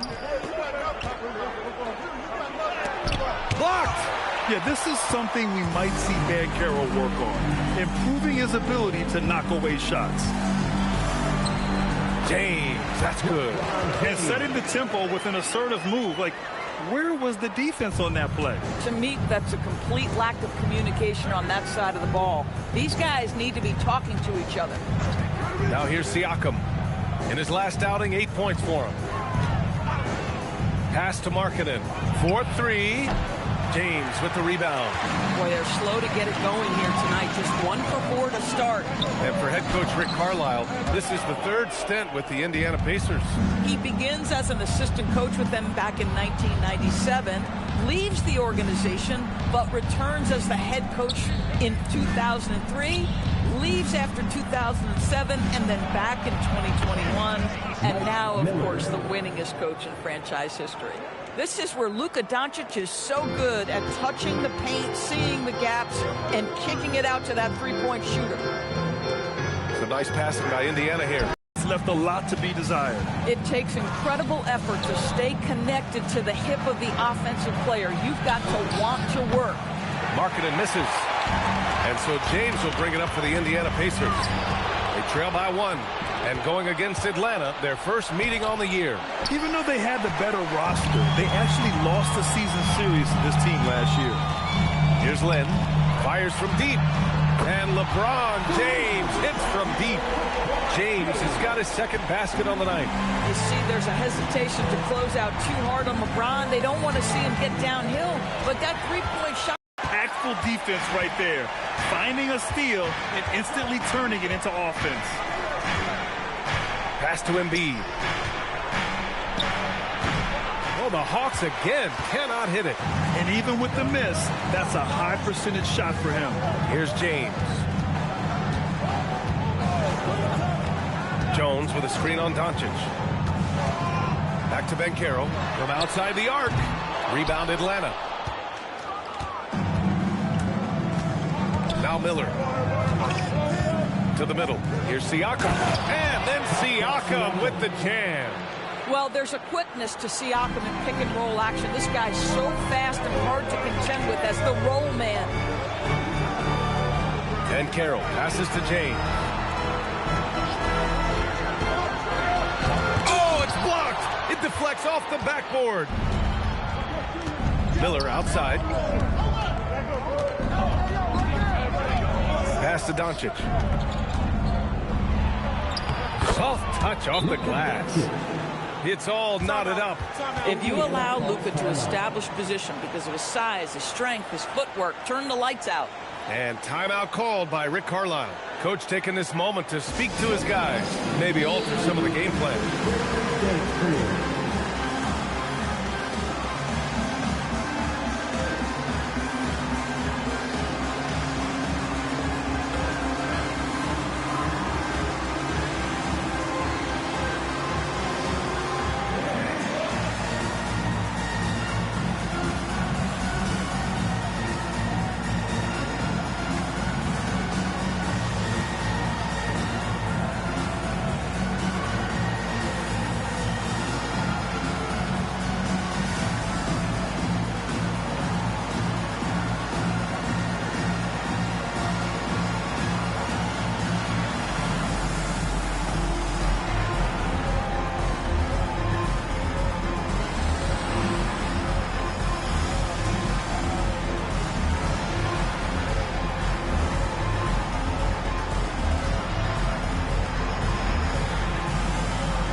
Here for Indiana. As we head towards the playoffs, let's see where the Eastern Conference standings sit. You look at Indiana, they have looked in control all season long, aren't showing any signs of taking their foot off the gas anytime soon. And of course the Hawks, currently a ways below. Well, right now for the Hawks, there's some optimism that they can turn things around in the final month of the season and at least snatch one of those play-in spots. But it really will take everyone to come together and play as a team. And let's send it over to Allie LaForce. Thank you. The Pacers have shown that they can be a threat in the East. Coach Rick Carlisle said, there's nothing wrong with high expectations. What you don't want is a situation of apathy, where expectations are low and all you're ever doing is selling hope. That's not why I came here. BA, back to you. They are for real. All right, Allie, appreciate the report. Here's Harper. Here's Davis, plenty of space. Oh, he missed it, making him 1 for 2 now. Boy, taking what's there. Very good shot selection, just not the result you hoped for. Davis against Richardson. Over to the wing. Here's Boozer. Off the mark with the outside fadeaway. Boy, he's definitely covered well there. And we know he can knock down the fadeaway shot, just didn't fall there. Davis missing again. Atlanta's gone 1 of 4 from deep. Outside Richardson. 2 minutes remaining in the first 2 minutes. A minute 58 left in the first quarter here. And Atlanta misses again. Indiana leading. Doris, you really got to love Scotty Barnes' infectious positive attitude. BA, those players that bring joy every single night to their craft, it absolutely permeates the rest of the roster. Not only is Scotty incredibly talented on both ends of the floor, but he's all about team, and he's trying to win, and those attributes absolutely affect the guys around him. Boozer misses. Boy, this guy has completely lost his focus. Nothing working. Pass to Barnes. The nice passing by Indiana here. Here's Embry. Williams defending. And the basket. Right where it needed to be. The Hawks shooting just about 29% so far. Not great. 51 seconds left in the first quarter of the game. And there's the call on Scotty Barnes. That's his first foul. First team foul.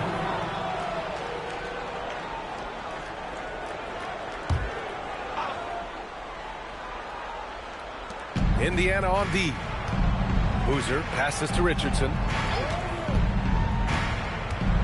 Clock at 6. To the wing, right side. Here's Williams. And just refusing to give up second chance points. Excellent defensive rebounding. And they've come out with a fearless approach on the boards. 3-second difference between the shot clock and the game clock. Pass to Marion. And he lobs it up top. Stolen by Davis.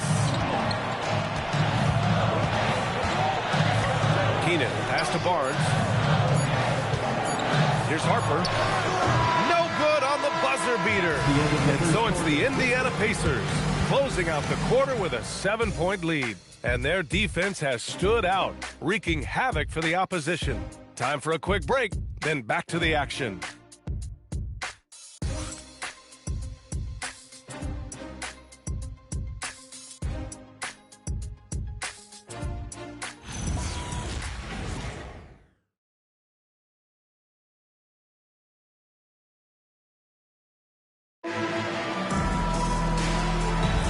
And thanks again for tuning in. If you're just joining us, we played through one quarter of action so far.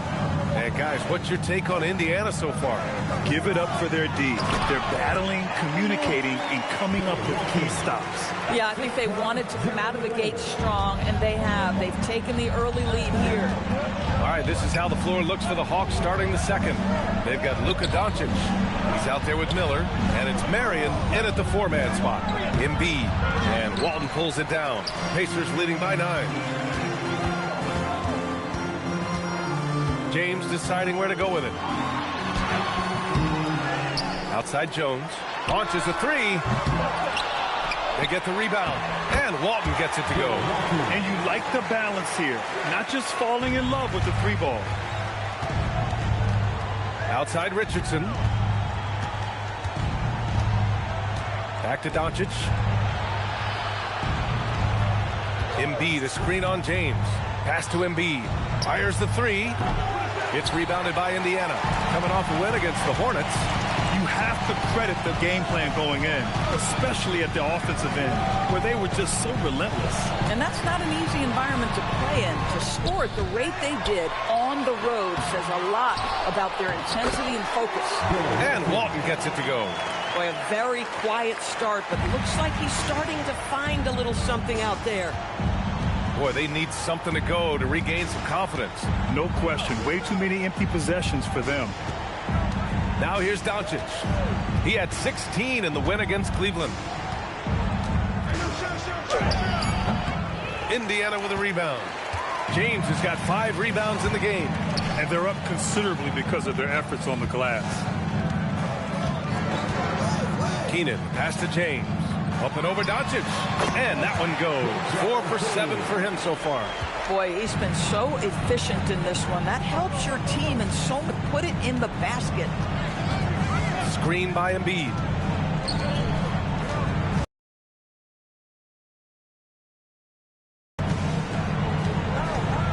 To stop the drought. There's the block. Out of bounds. Hawks ball as Atlanta keeps possession. And so the timeout by Quinn Snyder here. We might see him looking to make some tweaks to the strategy.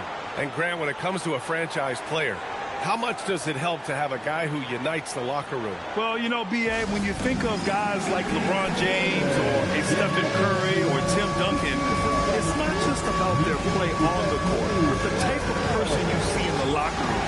That can rally a franchise.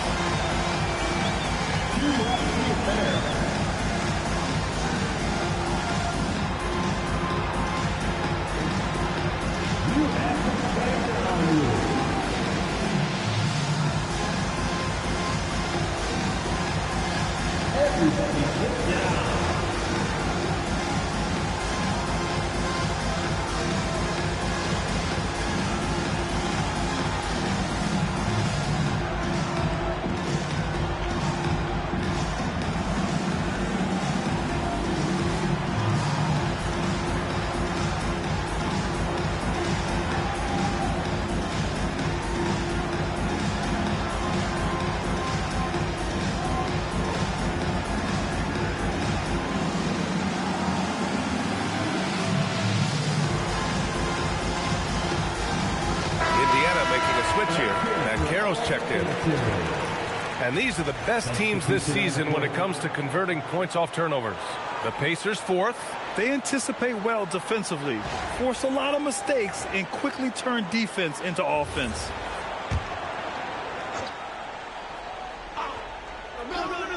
And we're now a little over 2.5 minutes into the second. Fires in the triple. It's not just the decision-making, it's the ability to put the pass where it needs to be, when it needs to be there. Mr. Markkanen, well done, sir. Well, Lauri Markkanen comes from a family full of athletes, Grant. Oh, yes, indeed, B.A. Lauri's mom and dad were both pro basketball players, and so was one of his brothers. And his other brother is a professional soccer player, so it definitely runs in the family. Now here's Doncic. Right now contributing around 10.5 points a game. And he probably thought he was going to bury that one. And Caro in the post. Guarded by Miller. So nice passing by Indiana here. Here's Walton. He's covered by Siakam. Clock at 4. Indiana needs to get a shot off. And Caro no good. Hawks trail by 12. Up top, Miller. Inside.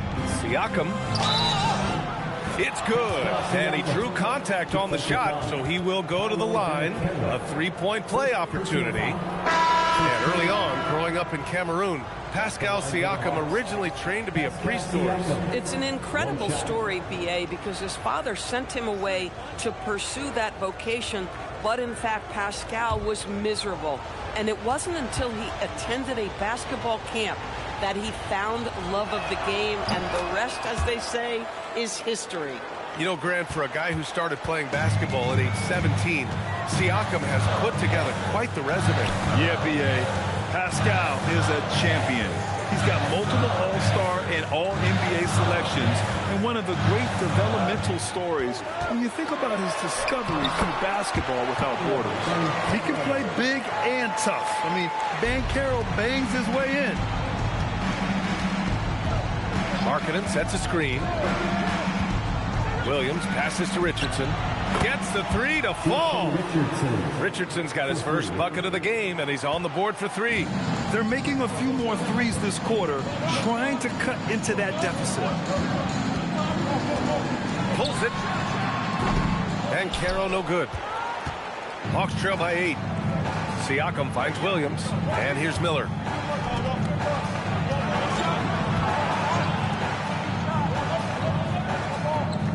Outside, Williams, down low. Siakam fires one down.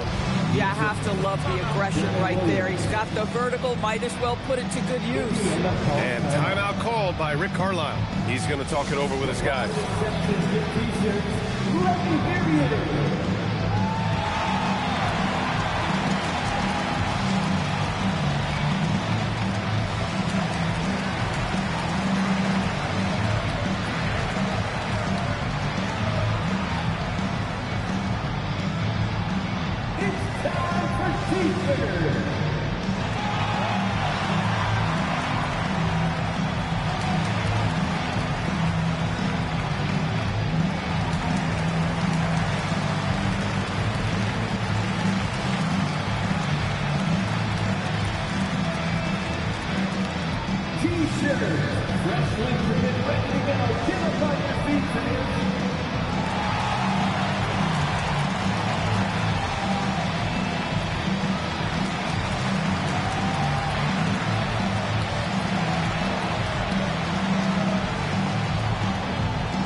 here.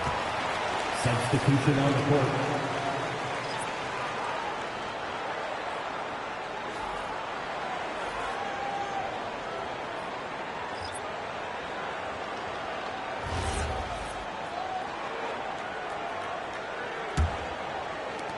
Pacers leading by 6. Here's Harper. Yet to see a basket.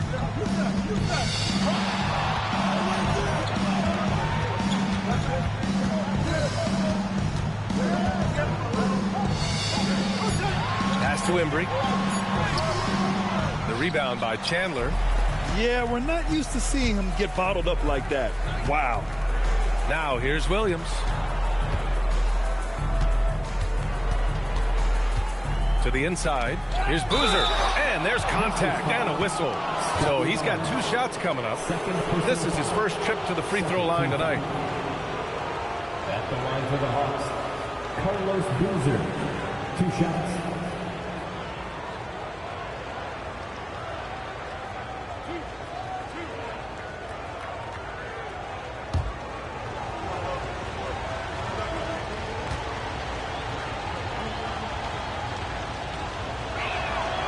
That one's off. Finding the strength and the legs to finish the season strong. How difficult is that to do? Yeah, I think this is where, BA, you need your leaders and those veterans to guide the young players along, to encourage them to eat right, to get their rest, to take care of themselves mentally as well as physically. And he sinks the second. Pacers leading by 5. Here's Harper. No made baskets yet. Embry can't hit. Markkanen with it.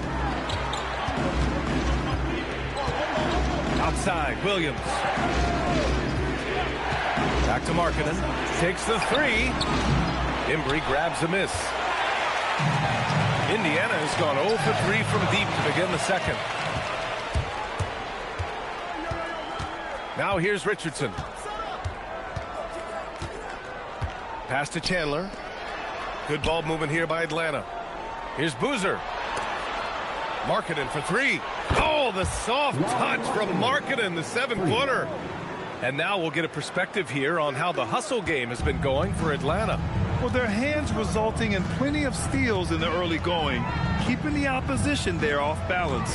Yeah, they've also been alert and active on the defensive end, creating turnovers and turning those into points on the offensive end. Here's Atlanta with the ball. Some momentum, a 15-2 run underway. Outside Richardson. To the paint. Pass to Chandler. 6 to shoot. Right side, Williams. No good. That would have tied it. Indiana leading. Outside Davis. Here's Harper. No points yet. After missing his first attempt, now 1 for 2. Now, this is a guy who wants to score, so don't let him catch a rhythm. Williams looking around. Pass to Boozer. It's stolen by Barnes. Oh, and the fast break for the Pacers. That's called anticipation and reaction time. Scotty Barnes making the defensive play for his teammate. Nice. Here's Atlanta with the ball. They're on a 15-6 run. Outside, Williams. Out of bounds.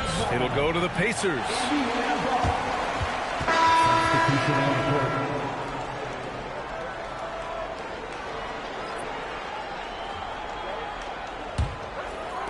And here's Indiana now.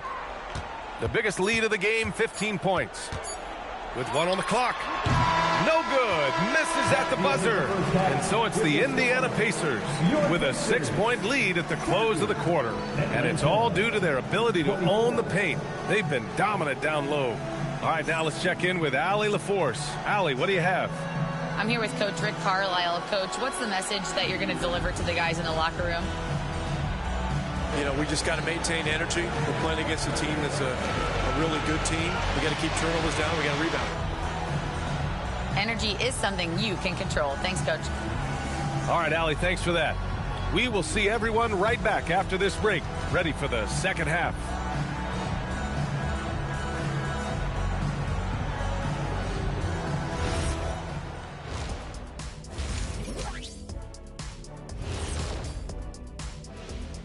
Hello, everybody. We'll break down the action shortly, but first, a glance at how the Eastern Conference standings are stacking up as the season winds down. You know, right now for Indiana, sitting in first place, they've taken care of business. With the playoffs fast approaching, they're where they need to be. And we'll see how that home court advantage translates down the stretch. Turning back now to our game, lots of positives in that first half for the Pacers. They're getting a lot of looks at the rim, and that defense has no answer for it. Yeah, sometimes that happens. The opponent just doesn't have the guys to stop you.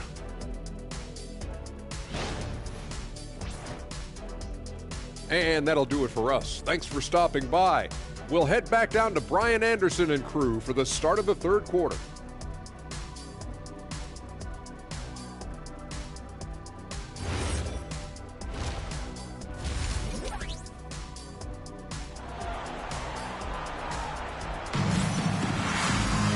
Second half of basketball is upon us, and we may be in for an exciting finish based on how close of a game we've seen so far. You got to like what we're seeing from LeBron James. Through the first two quarters, he's been on fire. Explosive offensive performance. Boy, he has been shouldering the load. Aggressive, skilled, talented, and thus far unstoppable.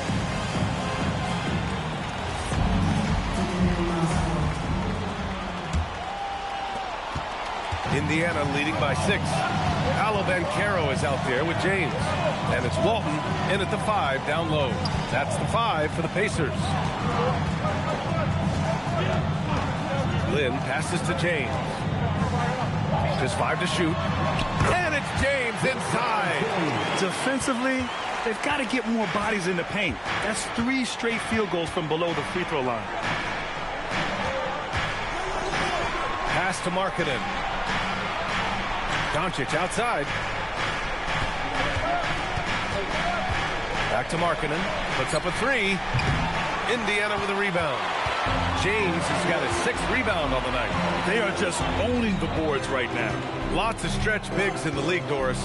Lauri Markkanen is one of the best at spacing the floor. What we know, BA, is that sweep shooting bigs with the kind of size that Lauri has are an invaluable tool in the modern game. Lauri can balance that shooting with his off-the-bounce game. He is the prototypical desired big in the league today. A chance here to catch up with Allie from the sideline. Thanks a lot. What Luka Doncic does with the ball in his hands is never predetermined. He said, quote, "I just see what the defense gives me. It's never the same decision. It's a lot of factors. You've got to look at who's guarding you, if the shot's going in or not. There's a lot to think about and then decide." Brian, back to you. He keeps him guessing. Allie, thank you. What's striking about LeBron James is how his game has morphed to now it's all about guile and smarts and experience. He continues to dominate, just in a different way. Both free throws good from James. And Doncic has got the ball here for the Hawks. It's a 10-point game. And here's Embiid. Still no points. And Walton pulls it down. Walton's got his 6th rebound on the night. Here's James. There's the strength of the king. Vintage LeBron James. He's cooking, and this guy may be the best to have ever done it. Siakam, the pass to Markkanen. Miller on the wing, defended by Jones. And Atlanta misses again. They've been unable to hit anything this half. 3 attempts and 3 misses. And Banchero gets it to go. I tell you exactly the start to this half that you're looking for. He's taken 3 shots. He's made 3 shots. And so the timeout by Quinn Snyder here. He's going to gather the troops and talk it over. Here comes your Indiana Pacers crowd. Give it up for him.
While we have a moment, let's have a look at the small forwards who have proven to be the most efficient scorers so far this season.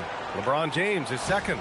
And what an efficient group of scorers. That's the best way I can put it. I mean, they play patient basketball, and the shot selection is excellent. You know, in addition to that patience and efficiency, they're each extremely talented natural scorers. They've got the kind of precise form all young players would do well to replicate. Boy, yet another missed opportunity here. Whatever they've talked about at halftime, it's not working. Only their first miss in 4 attempts. It's been a great start to the half. Siakam, no good. Scoreless in their first 5 attempts since halftime. It's getting ugly. Here's Walton. Embiid covers. The 3, James. The rebound by Atlanta. Defense dodged the bullet that time. Total breakdown. Pass to Siakam. Siakam missing again. And that's exactly how tightly you have to guard him every time he steps to the arc. He's just that good. Oh, wasted no time on that one. James has got 9 points here in the second half. That's 2 triples for him. 1 in the first, 1 in the second. And so the timeout by Quinn Snyder here. And we might see some changes. Coach potentially looking to adjust. Make some noise.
Making a switch here.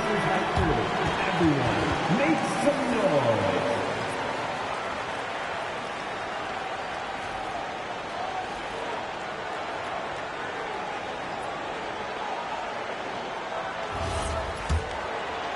Right around 3 minutes into this second half. Miller outside and stolen by Jones. Here's Marion. He's scoreless. Pass to Doncic to halt the run. Rebounded by Keenan.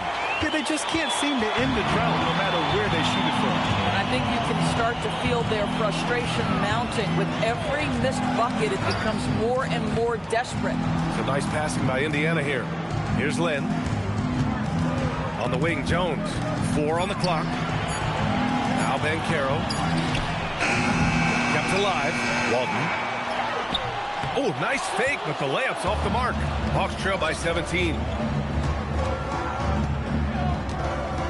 Siakam outside.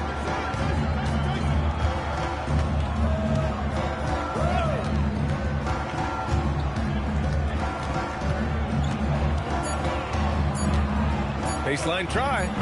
Indiana with a rebound. Banchero's got his 6th rebound on the night. Now, how about this? He cannot find his rhythm in this period. This has been tough sledding. Their interior D continues to look shaky. Not a good matchup for them right now. Trying to find a spark here. Yes, indeed. A rough stretch offensively. They could really use a basket. And so the timeout by Quinn Snyder here. I think right now he might be looking at some adjustments.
Now Williams. Yet to see a basket. To the middle to win the drought. Oh, a big finish with a one-handed jam. Well, huge wingspan, even for that center position. Chandler can throw it down from really anywhere within a few feet of the rim. Now here's Davis. And so far, he's averaging 7 points a game.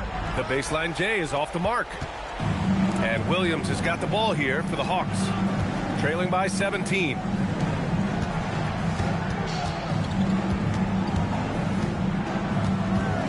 Pass to Boozer. Here's Marion. Lets the three fly. Pure from three-point range. Yeah, he needs to take a lot more shots. He's been efficient, trying to get his teammates involved, but it's time for him to step up. That led to some fireworks. Let's see if that serves as a momentum builder. What a great sequence for this group. And he's got his first opportunity at the line here tonight. At the line for the Hawks, Jason Richardson, shooting 1.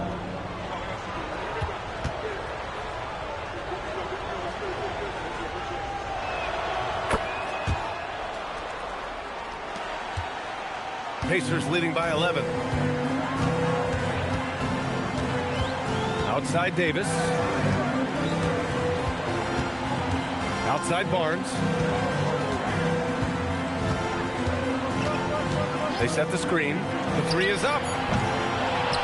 And down it goes. Jam that one home. And it's so hard to stop the putback when you let him live at the rim like that. Boy, once he gets his hands on it around the rim, it's too late. How about the activity level, the effort level? This team right now feeding off his energy. Here's Marion. 5 on the clock. Richardson, the pass to Williams. Williams on the wing.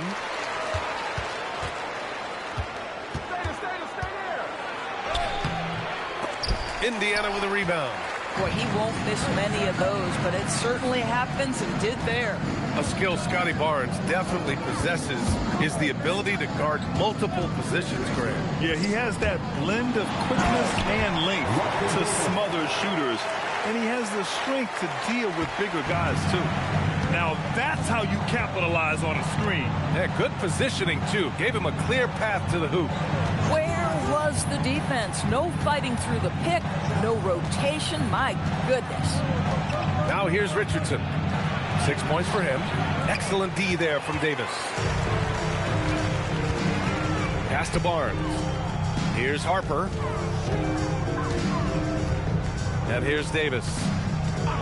And there's the call. It's going to be an illegal screen. The screener was leaning a bit right there. His feet may not have been planted. Pretty obvious call by the officials. You know, he's just leaning a little bit. You try to get away with it, but boy, the official all over it. And the Pacers making a change here. James is checked in. And a change for the Hawks. Joel Embiid, he's checked in for Chandler. Here's Boozer. He's averaging about 6 points per game. Good. You know, being that wide open sometimes leads to a miss, but that fadeaway was money. James with the ball. Pass to Barnes. The three. He drops it from range. Barnes has got 6. And just totally relentless, only increasing the intensity level. One thing I enjoy is watching players who don't pay attention to the score. You lock in on the moment and play the right way. And so it's LeBron James making things happen for the Pacers. Hunting for opportunities, leading to 9 points in the quarter. We'll be back in a moment.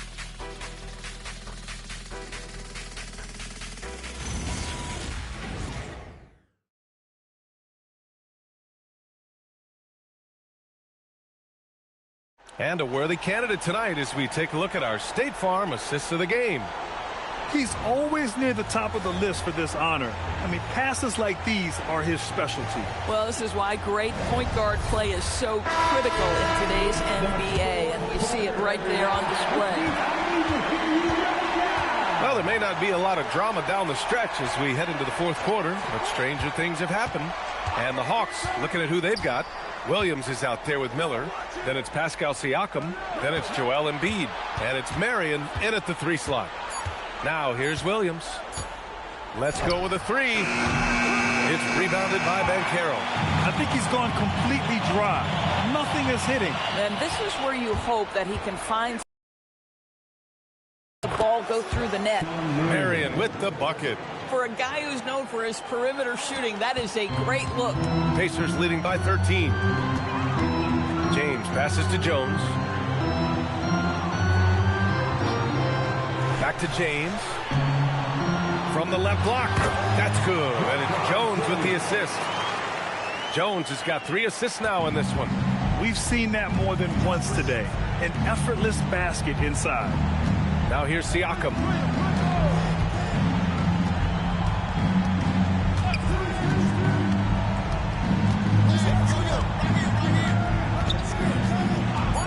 Tries it from 19. And Walton pulls it down. Walton's got rebound number 8 here already in the game. Jones using his post moves to get the 2 points. Jones has gotten his first basket of the night. Pass to Williams. Now here's Embiid. Back to Williams. And Williams punches it home. Well, agility and explosiveness at the rim. Taron Williams doing work. Outside Jones. Last quarter of play, about 2 minutes in now. So it'll be 2 free throws. He was fouled in the act of shooting. First personal foul. First team foul. At the line, for the Pacers, LeBron James. 2 shots.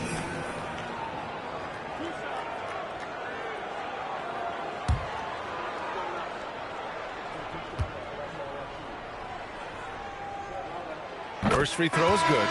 What's remarkable about LeBron is the complete command of the game. Not only his team, but you'll hear opponents joke about how well he knows their plays. Markkanen's checked in for Atlanta. Luka Doncic comes in for Williams. Both free throws good from James. Hawks trail by 17. Now here's Doncic. Embiid, high post. And there's the drive. And then Embiid with the dunk. Well, Luka Doncic has an innate sense for when his teammates are open, and boy, does he deliver it. And they've been careless with the ball tonight. Yeah, it's a lack of focus and a lack of discipline. They're better than this. And here's Doncic. He'll bring it up for Atlanta. To the inside. They swipe it. James outside. 3rd minute of action now gone here in the 4th. And Embiid with the block. And Walton gets it to go. And a look at how the hustle game has been going for the Pacers.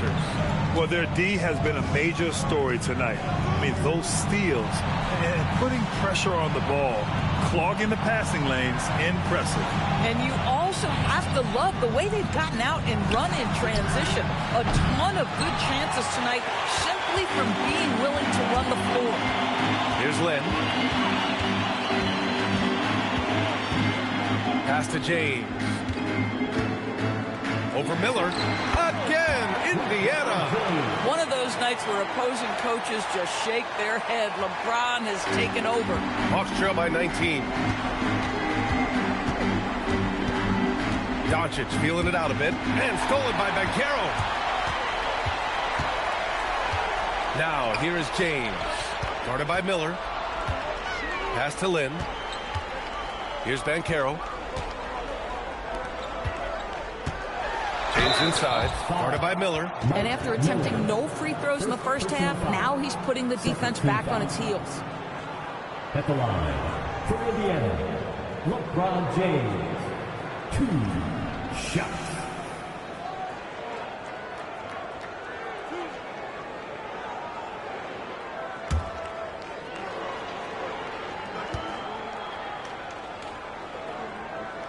The first free throw is good. And with the cap, many teams looking for cheap young players to fill the bench. How does that affect the mid-level vets? Again, BA, I go back to how difficult roster construction and sustaining a quality roster are.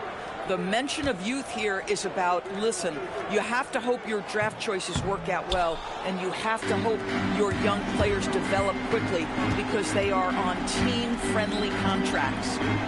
Now here's Markkanen. Markkanen with a screen on Banchero. Doncic outside. Shot clock at 6. Back to Siakam. The Hawks need to get one up here.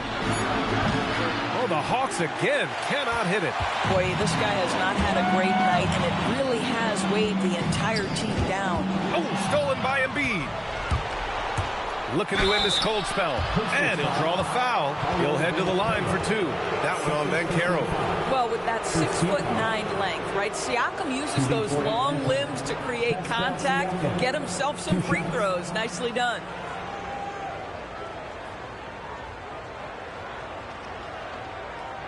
Shooting 2.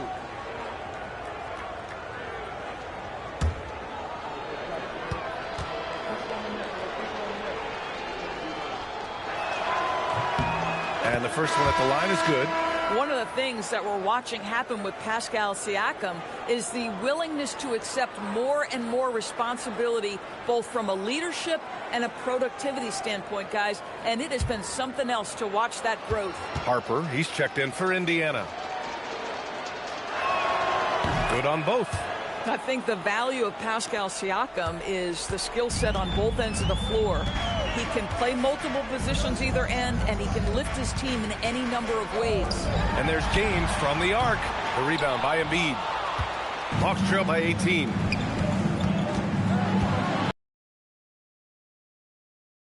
Good on Banchero. Now Markkanen. Owning the post right there.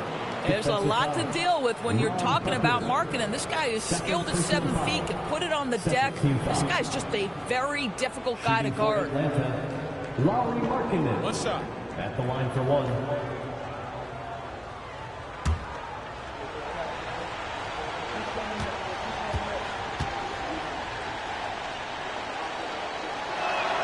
And Doris, you think about the top scorers in this league. They're creating those points with greater efficiency than in decades past. Analytics is increasingly a part of the NBA. Teams are now understanding that 3 is more than 2, and if you don't make enough of them, you have a math problem. And then the other highly valued shots in the game, and maybe the most. James, right side. Here's Harper. Banchero the screen. Let's loose for 3. And again, it's the Pacers from deep. Defensively, you can't afford to get stuck on the pick. You know exactly what that takes. It takes energy, it takes activity, it takes intensity. Now here's Miller. Right wing. Embiid inside. Indiana with a rebound. 1:42 left in the 4th. Pass to Harper. Here's Walton. And here's James. Another 3 for Indiana. And let's face it, this one was never really in question. They came out with purpose and just overwhelmed the opposition. A great win for the Pacers. And it was a big-time performance across the board. They looked like they were having fun out there, Grant. Yeah, B.A., it was almost like watching a cat play with a mouse. I mean, they did pretty much anything they wanted to do out there today. And this win will give them 12 on the year thus far. And what a huge performance it was for LeBron James. You love this guy's confidence. He believes every shot is going in, and boy, a whole lot of them did. Now here's Banchero inside. Nice assist and nice finish. Solid play all the way around. And that's a double-double for him now. Pass to Markkanen. There's 38 seconds left to play in the 4th. Back to Doncic. They need this. Markkanen misses. They are blowing this one open. Maybe the only question is how big will this lead grow? Pass to Jones. Beyond the arc. Another 3 for Indiana. stepping up and nailing an important shot to put this away. Yeah, playing with great energy and great effort. And as a coach, you'd love to see this from your team every single night. And here's Doncic. And so it's the Pacers taking care of business in this one. They didn't have too many problems tonight. They didn't. Just a tremendous team effort. Once they had that big lead, they were not going to let the visitors back into the game. Well, folks, that's going to do it for now. For Allie LaForce, Grant Hill, and Doris Burke, I'm Brian Anderson saying thanks for tuning in. And now, time for our player of the game, LeBron James.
6'7", number 2.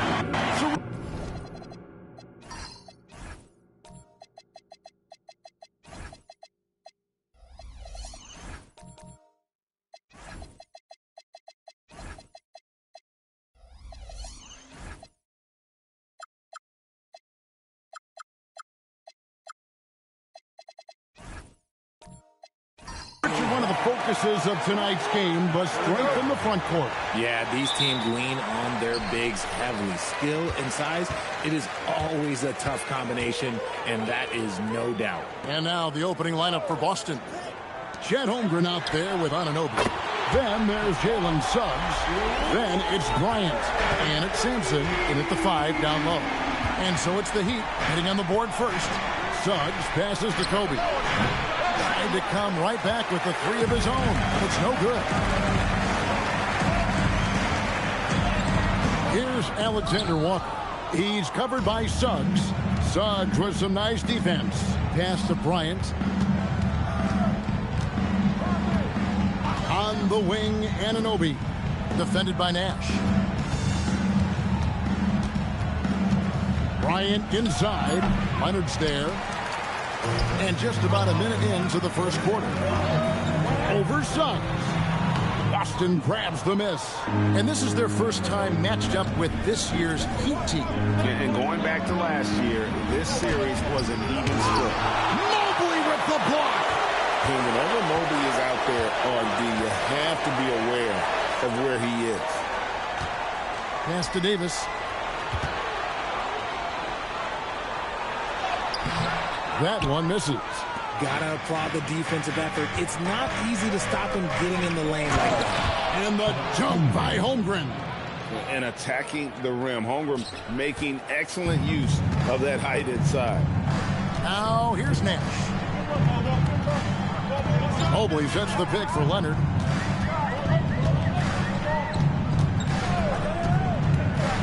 There's the drive. And then Leonard with the dunk. That's what this coaching staff has encouraged Leonard to do. They want him in attack mode. On the wing, Anunoby. It's stolen by Davis. Nash against Suggs. Nash the pass to Davis.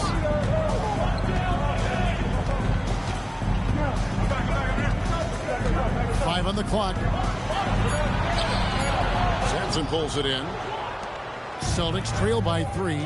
We're now joined by our sideline reporter, Allie LaForce. Allie, it's all yours. Just moments ago, Eric Spoelstra and I were able to chat, and he told me one guy that we have to always be cognizant of is Chet Holmgren. Coach explained his biggest impact comes on the defensive end, but we can't overlook his offense. He's a 7-footer with guard skills who can space the floor and is very efficient around the rim. Back to you, Kevin. All right, Allie, we thank you for that. And it's the Heat with the ball after the basket by Boston. Here's Leonard. Rebound, Boston. You almost have to assume he's going to knock those down when he is that open. Bryant gets a wide open look. Hits the three-point bomb. And showing the range there. Bryant is confident pulling from deep. Nash the pass to Davis. Here's Sampson. He's guarded by Davis. Great D that time from Davis. Anunoby against Leonard. And it's Davis at the elbow. Kicks it out to Leonard. Down to 5 on the shot clock. It's rebounded by Anunoby. And so Anunoby will bring it up for Boston. They put up a nice win against Detroit the last time out. Well, it doesn't always have to be a thing of beauty, but when you can get a win in a game like that, that's really all you care about. And there's Kobe. That's good on the assist by Anunoby. Kobe's got 5 now. Such body control from Bryant, able to take some hits there on the way up. And Eric Spoelstra wants a timeout. He's ready to talk things through with them. Things not going their way, and he wants to just try to talk this one over. Good timeout, if you ask me. They have the momentum, and Coach wants to find a way to try and stop it.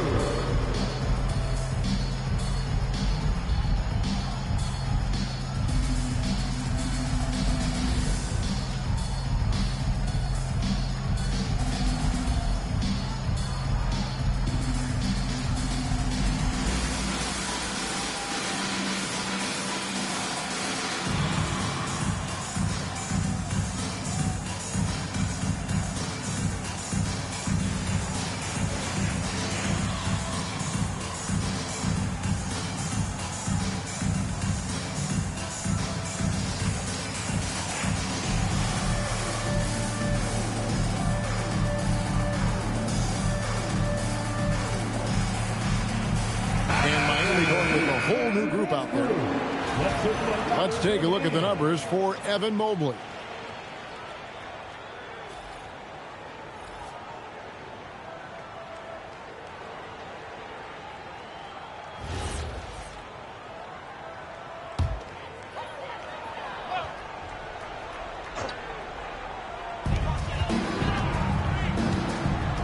Johnson with it. Looking at his numbers, he's averaging about 6.5 points a game. Shots good by Turner. Love seeing this. Turner just rising and firing with no hesitation. Have to respect the confidence he's playing with.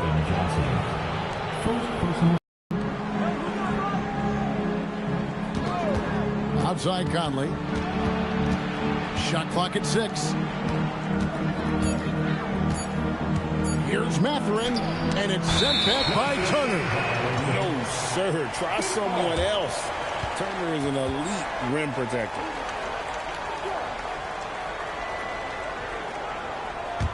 Miami trailing. And here is Johnson.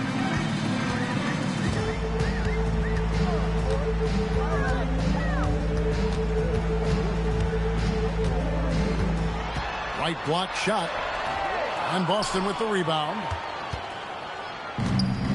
It's stolen by Johnson. And there's the drive. And he gets the whistle. 2 free throws coming up.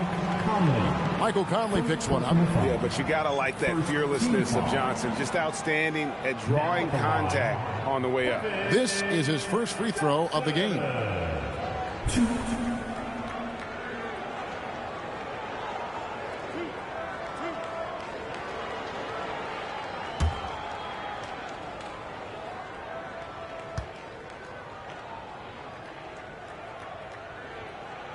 And the first one drops. Here in the final days of the NBA regular season, Greg, every team trying to wrap things up on a high note. Yeah, and even the top teams doing what they can to head into the postseason with some momentum, right? While lottery teams want to finish strong and have something to build off of. Here's Mathurin. No scoring in this one. When these players get to the free throw line, it's nearly automatic. The 2K leaderboard show us this month's free throw shooting percentage leader. Second, Kobe Bryant. Third is Benedict Mathurin. They have both been unconscious from the free throw line. I mean, you could put a blindfold on them, and it wouldn't matter. Nash is checked in for Miami. It's always nice to see a big fella be able to knock down some free throws and make teams pay from the line. To the inside. Here's Wagner. They swipe it. Outside Conley.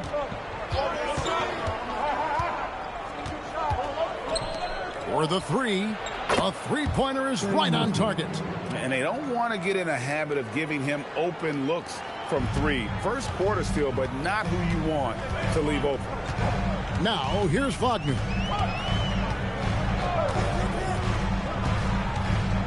.121 left to play in the first quarter. That's short off the rim. And right from the start, Kevin, they've been pounding the glass. Most of those 50-50 balls also going their way. And it's Mathurin missing. The Heat trail by 5. Nash outside. No one near Turner as he lets it go. Trains it from beyond the arc. Turner's got 5 points so far. And the uniqueness of Turner, an elite shot blocker who has deep range on that jumper. Here's Conley. No good. Miami's gone 2 of 2 from three-point range here in the first quarter. For 3, Mitchell, and it's Mathurin with the rebound. Well, it was Miami winning their last game against the Chicago Bulls. 2-second difference between shot clock and game clock. And it's Wagner missing.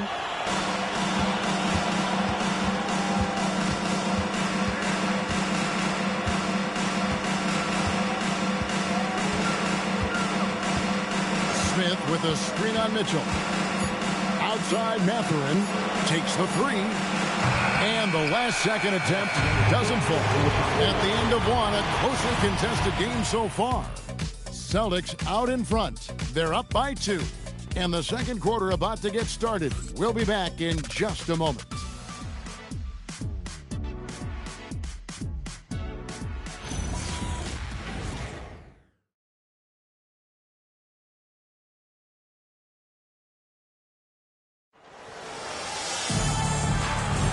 And it's been a pretty even game here after one quarter of play. When you consider how the Celtics are doing, guys, what jumps out to you, stats-wise? What we saw in that first quarter, they won their matchups defensively. Making it as difficult as possible for the offense to find clean looks. Great stuff. On the floor for Boston. Suggs out there with Kobe. Then there's Holmgren. Then it's Jabari Smith. And it's Sampson in at the 5.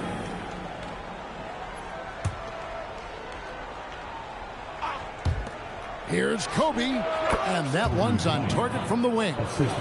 He's got 7. The defense has got to cover Bryant everywhere. Otherwise, he'll just keep finding looks whenever he wants. Mitchell against Kobe. Pocket 6. Mitchell up top, defended by Bryant. And they haven't been able to turn it into a big lead, but their rebounding advantage is starting to add up. So Jabari Smith has shown he can be a contributor, but Richard, it is a process. And you know he's still young, and for a lot of players, especially the taller ones, it takes a couple of years to find your game. Now here's Davis, following the miss by Kobe Bryant. Right side Davis. Davis using his size. I'm going to be honest, like Anthony Davis could do this all night. Inside the paint, his frame just gives him too much of an advantage. Kobe, the pass to Smith. Here's Sampson. Over Davis. Sampson's shot, good. Sampson's got his second bucket of the game to go.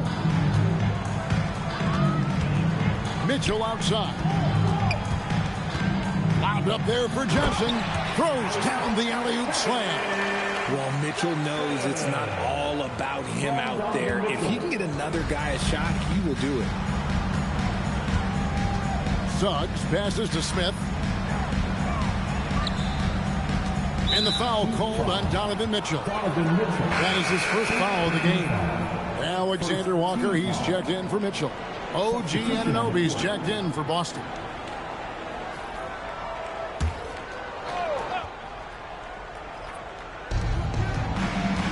Left side, Suggs. Alexander Walker passes to Mobley. The score now all even. Mobley's got his first 2 points of the night.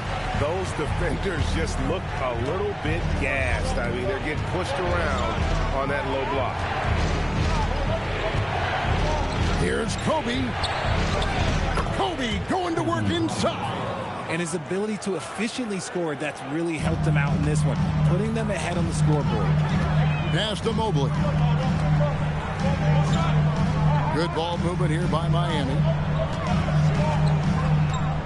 Davis with a screen on Anunoby. So they take the lead. Leonard's got his 3rd basket of the night. Just another place you have to take Leonard seriously. He's so capable from the outside. Right now, let's take a moment here to catch up with Allie LaForce on the sidelines. Well, thanks a lot, guys. OG Anunoby is so disruptive. He's led the league in steals. And he said, I want to be the defensive player of the year. I've always thought I was the best defender in the league. I'm athletic enough, strong enough, and smart enough to defend every single position. Kevin, back to you. Very confident. Thanks so much for the report, Allie. Here's Leonard, following the basket by Kobe Bryant. Just 4 to shoot. Leonard, no luck. The Celtics with the lead. Outside, Kobe.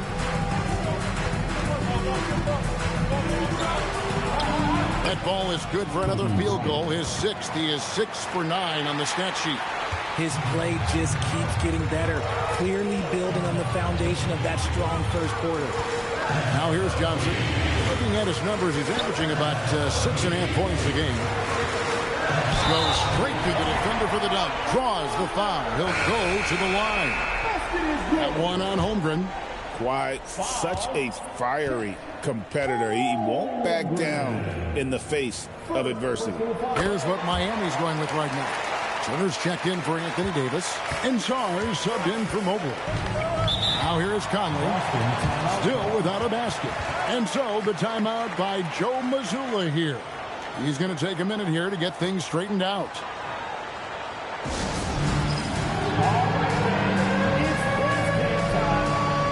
And Miami making a change here. Wagner's checked in. Here on the 2K leaderboard of the NBA's leading defensive teams since the All-Star break. The Heat third.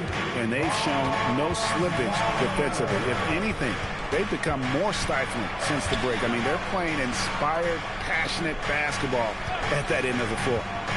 Fires from the wing. And it's Miami with the rebound. This game coming on the heels of their win against Chicago. Yeah, it was all hands on deck. Helps to get points off the bench when you're on the road. Yeah, your second unit, those reserves, they can swing a game.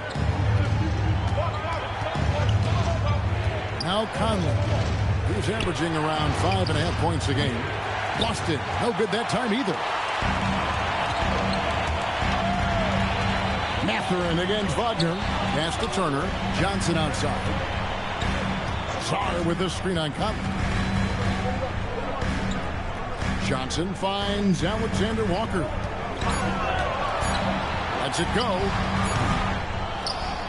Out of bounds, Boston takes possession. Right now, let's check out the standings in the Eastern Conference and see how the playoff race is shaping up. Taking a look at Miami. Unless they completely melt down, they should be in good position for a playoff run. And, of course, Boston, not in the same realm right now in terms of their record. And I think for Boston, they're on the outside looking in when it comes to the playoffs. They need to put it all together in these last couple weeks, and they'll be happy with a spot in the play-in tournament at this point. And here's Nash after OG Anunoby made that last three-pointer. And he makes that one. And the Heat lead by one. A lot of give and take between these sides early. And both teams look like they came to play. We should have a good one. There's 1:54 left in the first half of the game. Conley kicks to Anunoby. Here's the three. Rebound by Alexander Walker. And not allowing the shooter even an inch of breathing room on that one. I'm sure they'll think twice about shooting against him next time. And just a great second quarter for them after such a difficult first, bringing that field goal percentage up from below 30 and now with the lead. Here's Donaldson. Pass to Anunoby.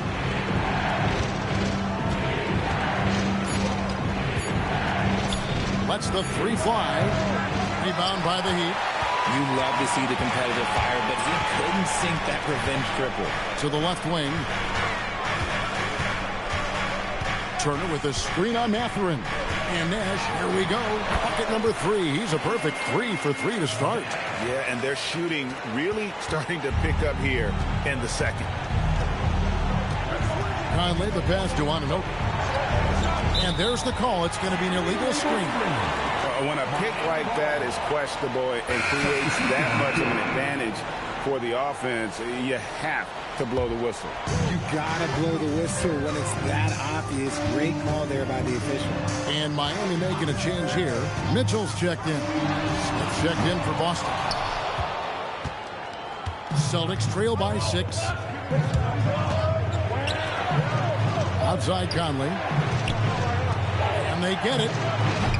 Franz Wagner grabs the miss. To the left side wing. Out to Nash. Oh, and there's the alley-oop. And Sarr throws it down. Oh, phenomenal alley-oop slam there. They are taking advantage of a team that looks lost out there. And so it's Miami holding on to an 8-point lead heading into the break. Their defense has been terrific in this game. Well, we've got a moment now. Let's go courtside to Allie LaForce. Allie. I'm here with Coach Spoelstra. Coach, where's your team getting its confidence and energy from in that first half? We're getting a lot of it off our defensive stops, and then once we got into a rhythm, then it started to just make some tough ones, which, sometimes happens when you see the ball go in. Defense set the tone, though. Thanks, Coach. Hey, Ellie, thank you so much for that interview. Don't go anywhere, folks. We'll be back with you for the second half of the game right after this.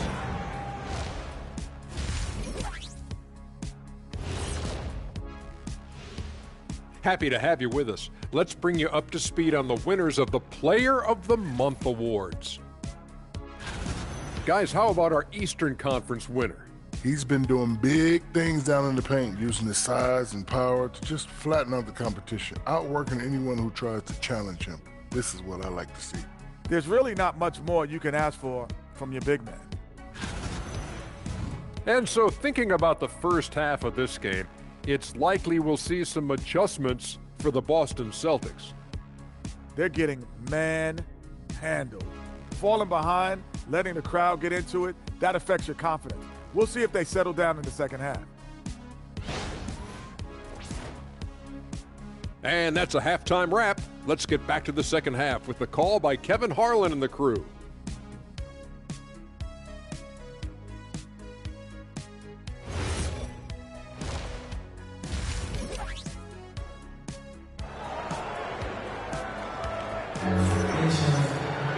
And we hope you've enjoyed the broadcast so far. We're halfway through the game. You look at Kobe Bryant in this game, he's been everywhere.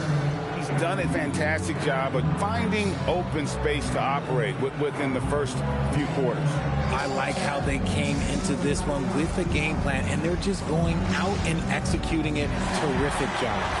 And one way players look to expand their game, adding counter moves to keep defenders off balance. Greg, what was something you added that really gave defenders pause? The snatch back pull up, using your speed to kind of get the defender going downhill, and then you slam on the brakes and just create that separation to then go into attack mode. So with Williams on the bench, this is who Eric Spoelstra has on the floor. Nickeil Alexander-Walker out there with Nash. Then it's Anthony Davis. Then it's Evan Mobley. And it's Leonard in at the small forward. Now here's Leonard. They lead by 8. That's the biggest of the game.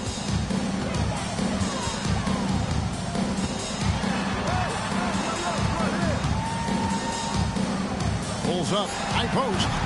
It's Chet Holmgren with the rebound. And Suggs has got the ball here for the Celtics. Anunoby kicks to Suggs. The Celtics working the ball around now.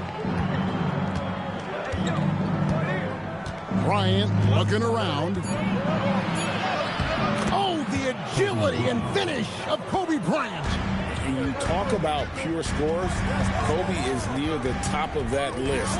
This guy makes it look easy with all that talent.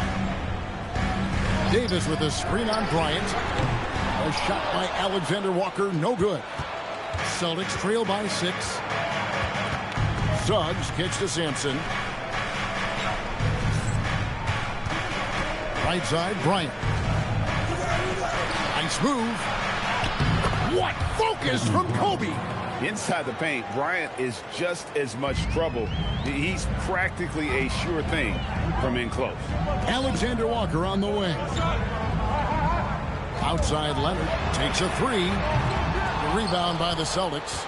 Well, he's got a great stroke. That one almost dropped. Deflects the pass. Out of bounds, Celtics ball as Boston keeps possession. And let's see some of the numbers here on Kobe Bryant. How the second half of the season has shaped up for him, and ranked among the top 10 in scoring. He can fill it up with the best of them. And yet, he's a true professional at the free throw line. It's a part of the game where he excels. You want him at the line for you in crunch time. Johnson, he's checked in for Nickeil Alexander-Walker. Ryan against Leonard. Bryant on the wing. He's got 17. Shoots over Leonard. Bryant's shot is off. Heat leading by 4. Here's Nash. No good on the shot. Some solid defense from Bryant. An ominous start to the second half. They are now 0 for 4.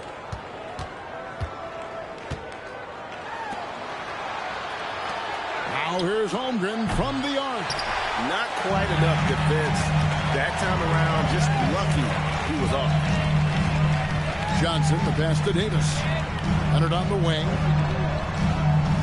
Mobley, a screen on Holmgren. Again, the miss by the Heat. And imagine how good they'll look if he can start to chip in a bit more offensively. Down low. Anunoby passes to Sampson, and he makes in the layup. Sampson's got 6. And that solid play in the paint continues here, guys. Pass to Mobley. Over Holmgren. Mobley misses. For Boston, they've gone 3 of 5 to start the second half, developing a nice rhythm out there. With a tie, and a nice shot by Bryant. Kobe's got 19 points. Every time they get scored on during this run, it's come from inside the paint. And Eric Spoelstra wants a timeout.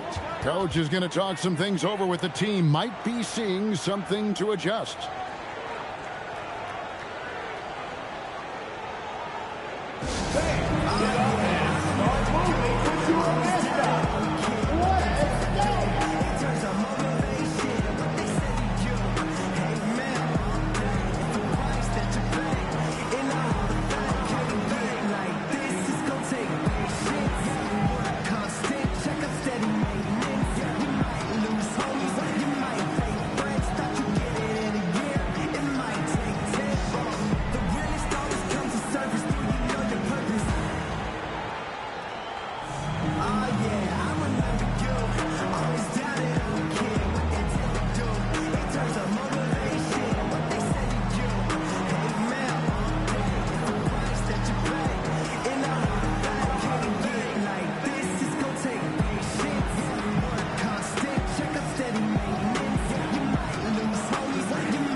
Different look for Miami. Turner comes in for Anthony Davis.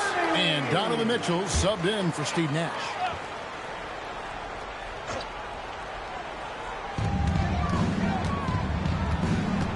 Johnson against Conley. Johnson dishes to Leonard. Turner with a screen for Leonard. To the paint. It's deflected.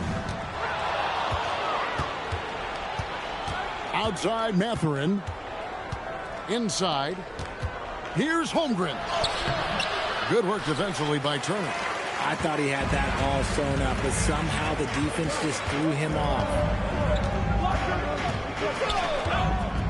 Conley against Johnson. Trying to get something going. He takes it up and lays it in. Johnson's got his second bucket tonight. I know what they say, defense wins championships, but you need some bucket getters too now. Conley finds Mathurin. To the inside. Holmgren gets the bucket. Holmgren's got it all tied up now for the Celtics. And now you see them starting to really work the ball inside. Leonard against Mathurin. Mobley, a screen on Mathurin. And Mobley throws it down. And it's not just all of his physical ability, it's his hands. He has amazing hands. Catches everything, never a wasted motion. When you think about what makes Evan Mobley such a special talent, Richard, what comes to mind for you? Well, his defense is already outstanding for a player of his age. And so seeing him add another Defensive Player of the Year award in years to come, that's what he needs to do. He needs to continue to be an anchor. It must be nice to have a 7-footer like Mobley that you could just throw pretty much anything up there and he'll go get it. Holmgren with a screen on Leonard. Mathurin passes to Holmgren. Cranes the three-pointer. Holmgren's got 5 points now in the quarter. And with that threat of the outside jumper, Holmgren generates space for this offense. And a lot of contact on that one, so he'll shoot 2 here. That one on Holmgren. Wow, that is a strong move there to go in for the dunk. And a breakdown here, guys. The hustle stats for Miami. All you have to do is look at one stat, and that is their block numbers. It tells you how tight their D has been. They've been going out of their way to smother the defense. And also the hustle showing through with all those steals and not giving much breathing room for the offense to operate. Sar's checked in for the Heat. Franz Wagner comes in for Kawhi Leonard. The Celtics also with a sub. Donaldson, he's checked in for Chet Holmgren.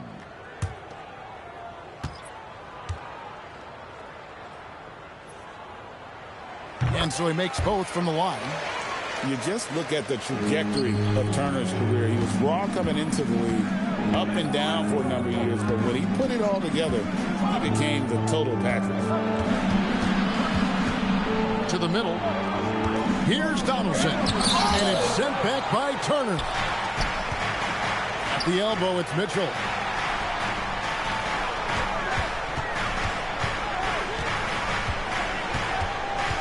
On the wing, Johnson. Over by Conley. 5 to shoot. From 11 feet away. And Boston with the rebound. Well, some trips you get the shot you want, it just doesn't fall. I'd go back to him in that area on the floor.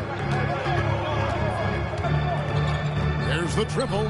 Here's Donaldson. And a strong finish with 2 hands. Those plays can make a difference in a game like this. Well, you know it's going to fire up, Greg, everybody on that bench. And you can feel the jolt of energy that he sent through his team. That is a huge boost in a tight game like this. For the lead. Excellent D there by Johnson. Miami's got fewer than half of their three-pointers to go down tonight. They're 4 for 9. Miami, again, turning it over. I'm not sure what he was thinking. That's a weird pass. Alexander Walker, he's checked in for Miami. 7, Nickeil Alexander Walker. Boston trailing. 5-second differential between the shot clock and the game clock. Fires the 3. The shot, no good. Song, the pass to Wagner. Sarr with a screen on Mathurin. Stolen by Michael Conley. From deep three-point land. And that one released in time, but no good. We're at the end of the third, and we've still got a close one. Heat lead by 1. We're going to step aside for just a second, but join us right back here for the start of the fourth quarter. Next.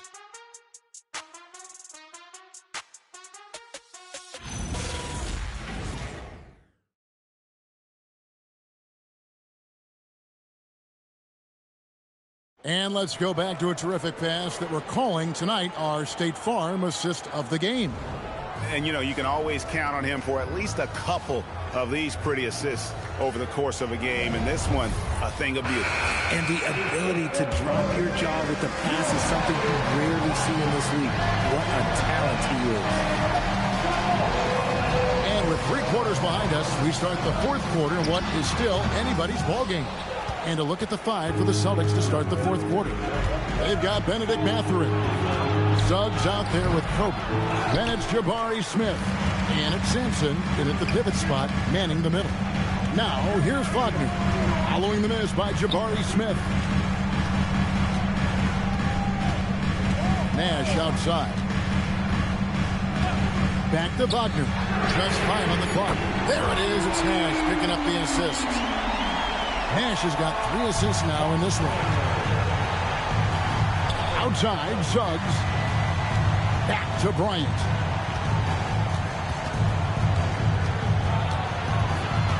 Down low. That's it, and the Miami lead is cut down to just 2 points with the bucket from Suggs. Again and again, they're dissecting the defense and creating those high-percentage looks from inside. Got a piece of it. And Sampson literally takes away a part of the floor when he's out there. Don't even try to get shots off in his area, or that's what's going to happen. Here's Sarr. Pass to Wagner. Davis setting the pick for Wagner. Shoots the 3. And the Heat, another 3. And that's back-to-back threes. The D just seems to be slacking off a little bit. And they pick up 2. And inside, Mathurin makes great use of his agility, developing some instincts for how to get around in traffic. And timeout is called by Eric Spoelstra. He has decided it's the right time to talk.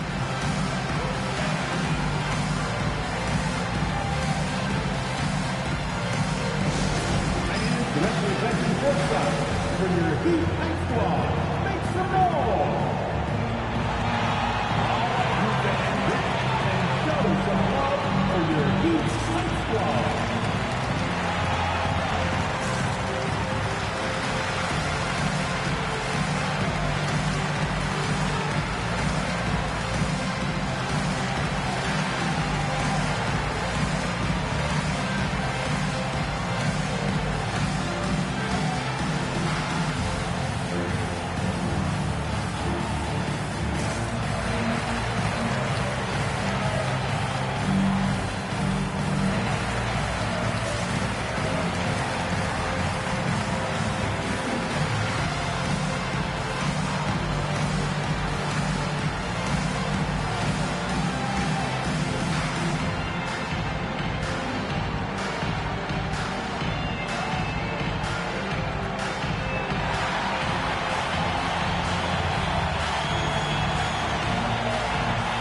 Different look for Miami. Mobley, he's checked in for Alexander Sarr.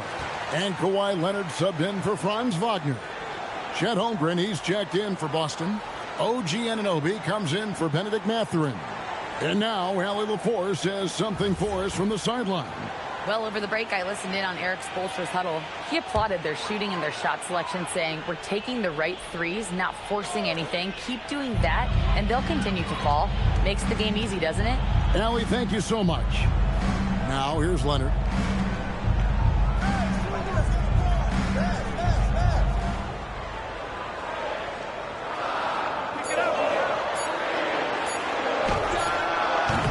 Good D by Anunoby. And there have been some terrible shot choices here, Kev. That's not a good look at. The kick out to Anunoby. That's good. And it's Kobe with the assist. Kobe's got his 4th assist with that last one here tonight. Outside Leonard for 3. And Boston with the rebound. Sampson's got his 7th rebound of the game with that last one. He had 6 points from long range in the first half, but nothing's fallen here since. Now here's Nash. Pass to Mobley. Trying to find Davis. He's got it now. It's over Anunoby. Again, the miss by the Heat. Suggs against Nash. Suggs kicks to Anunoby. 2-on-1 as they jump out on the break. Leonard with no one around. Nails the corner 3. And the Heat lead by 3. And really, as the three-pointers keep dropping, you get the sense that the frustration is mounting for the defense. Celtics passing it around. Holmgren can't hit. Miami's on 3 of 4 from downtown here in the 4th. Nash against Suggs. Leonard the pass to Nash. A three-pointer, no good. Celtics trail by 3. Suggs in the corner. Boston again missing. Leonard with the ball. He's picked up by Anunoby. And Davis gets it to go. Not shy from outside. There's no doubt about that. Spreading the floor and getting them up. And so Joe Mazzulla calls for the timeout.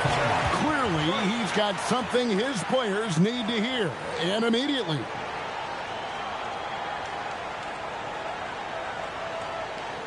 Here come the Heat dancers, everybody. Let's get live!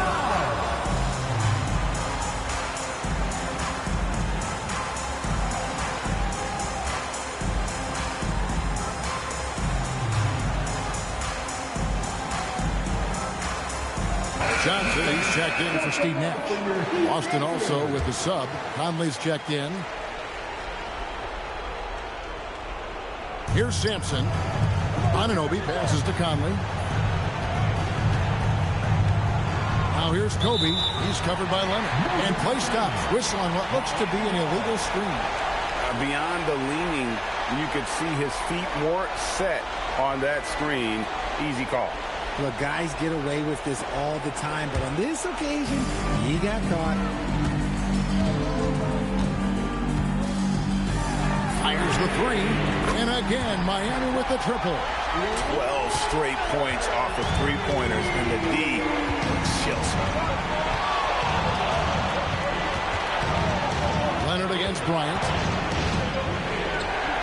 He's to Holmgren. All for run. Good work there as it goes down. As his career progresses, Holmgren will expand his passing skills. And timeout is called by Eric Spoelstra. And clearly an important juncture. He's going to have some choice words with his team.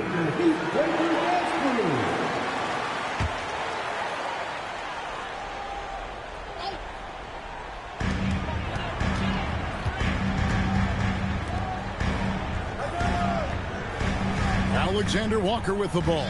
Bryant on him. Knocks it loose. Holmgren left side.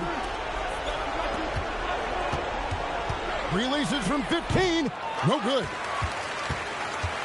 The Heat leading by 7. Conley with it, and it's Johnson picking him up.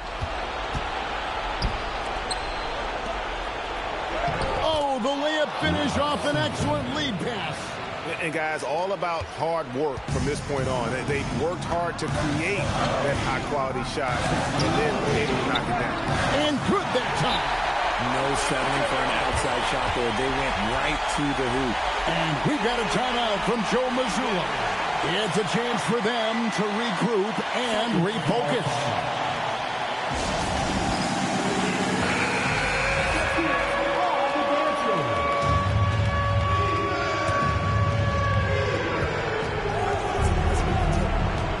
Outside Conley. Now Anunoby. Left side Bryant. The motor of Bryant never stops, even inside where he goes right at the D.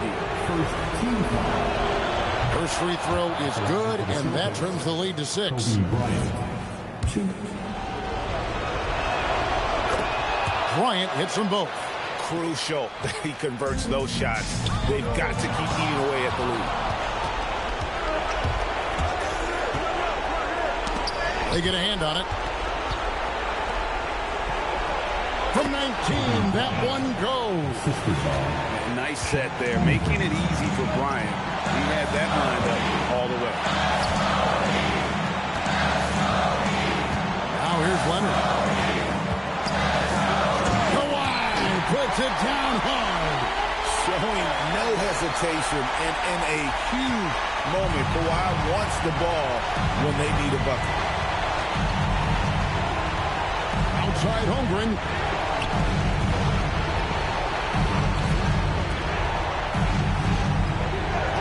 Six on the shot clock.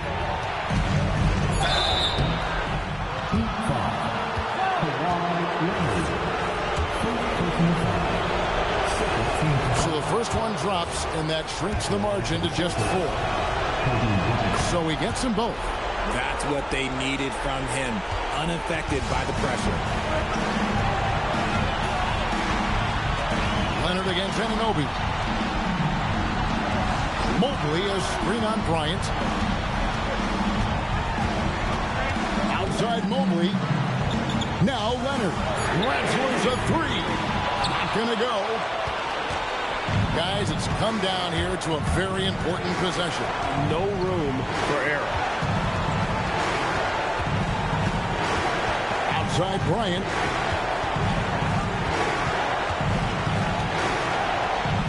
Nice use of the glass on the finish. And you can't get a bigger bucket than that. What a huge play, coming through when it matters most.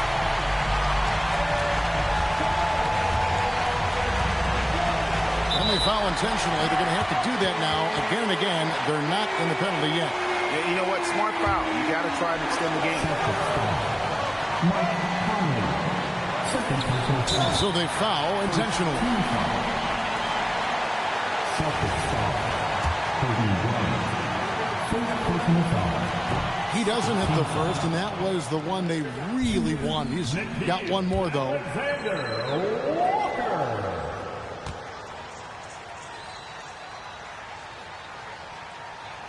That's good, going 1 of 2 from the line, and that will put them up by 2. And so Joe Mazzulla calls for the timeout. Coach clearly feeling the necessity to regroup with so much at stake here. In terms of strategy here, any thoughts? Big chance here to tie it with a bucket. And you also have to wonder if they'll try for a 3. But they'll probably try for a 2. But if something opens up outside, I doubt that they will hesitate to take it. Coming off a big game, his confidence couldn't be higher. And Coach knows it. When it ain't broke, leave it alone. Until someone stops him, just let him roll. And that's going to do it for regulation. These teams have battled tooth and nail for 4 quarters, and now we head to overtime. Should be a blast. They've got Bryant, Chet Holmgren out there with Donaldson. Then there's Jalen Suggs, and it's Anunoby in at the 3. So smooth off the bounce. Wagner makes it look easy. Suggs outside to take the lead. Not that time. It won't go. You know what, though? Sometimes you can be too open. I think it may have surprised him, and that's why he missed. Nash with the screen on Suggs. Now Mobley. And the rejection by Holmgren. Long 7-1 with that 7'6" wingspan. Holmgren can alter a block just about every shot in his vicinity. Suggs outside. Knocks down the 3. He just sagged off just enough, and no hesitation on his part.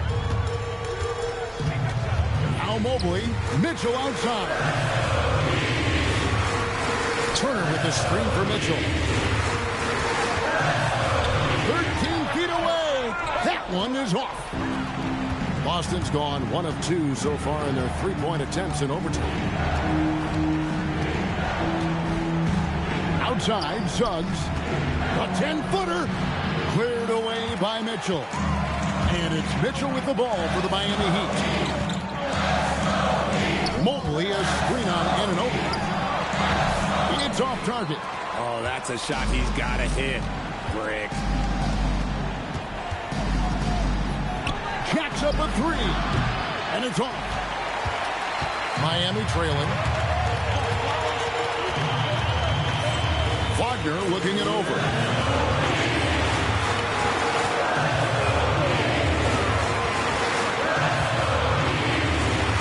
Six to shoot. Now Mitchell from outside. Holmgren rips down the rebound. And the well is running dry for him right now. Nothing falling. Yeah, and the risk now is that he gets inside his own head. Time to take deep breaths in through the nose, out through the mouth, and let the game come to you. Now Mobley. And the layup is off. We're just over 2.5 minutes into overtime in this exciting game. It misses. He'd have gotten off to a cold start from the field in overtime, just 1 of 5. Holmgren with the steal. Mitchell with the steal.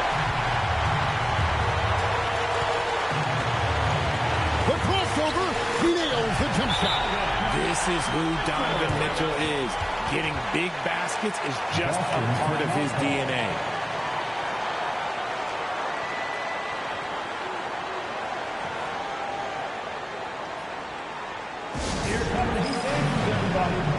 A different look for Miami. And Anthony Davis is checked in for Turner. Kawhi Leonard comes in for Wagner. And Nickeil Alexander-Walker in for Mitchell. And the Celtics also making a change. Sanson's checked in. Bryant attacking. Cleared away by Leonard. Alexander-Walker with the ball. Leonard looking over the floor. The ferocity inside by Leonard. that championship mentality of Leonard. This is why they go to him in the clutch. And we've got a timeout from Joe Mazzulla. Pivotal moment in this game. He's not taking any chances. He'll call time. Turning here to our analysts. What factors, guys, come to your mind? And if you can get a three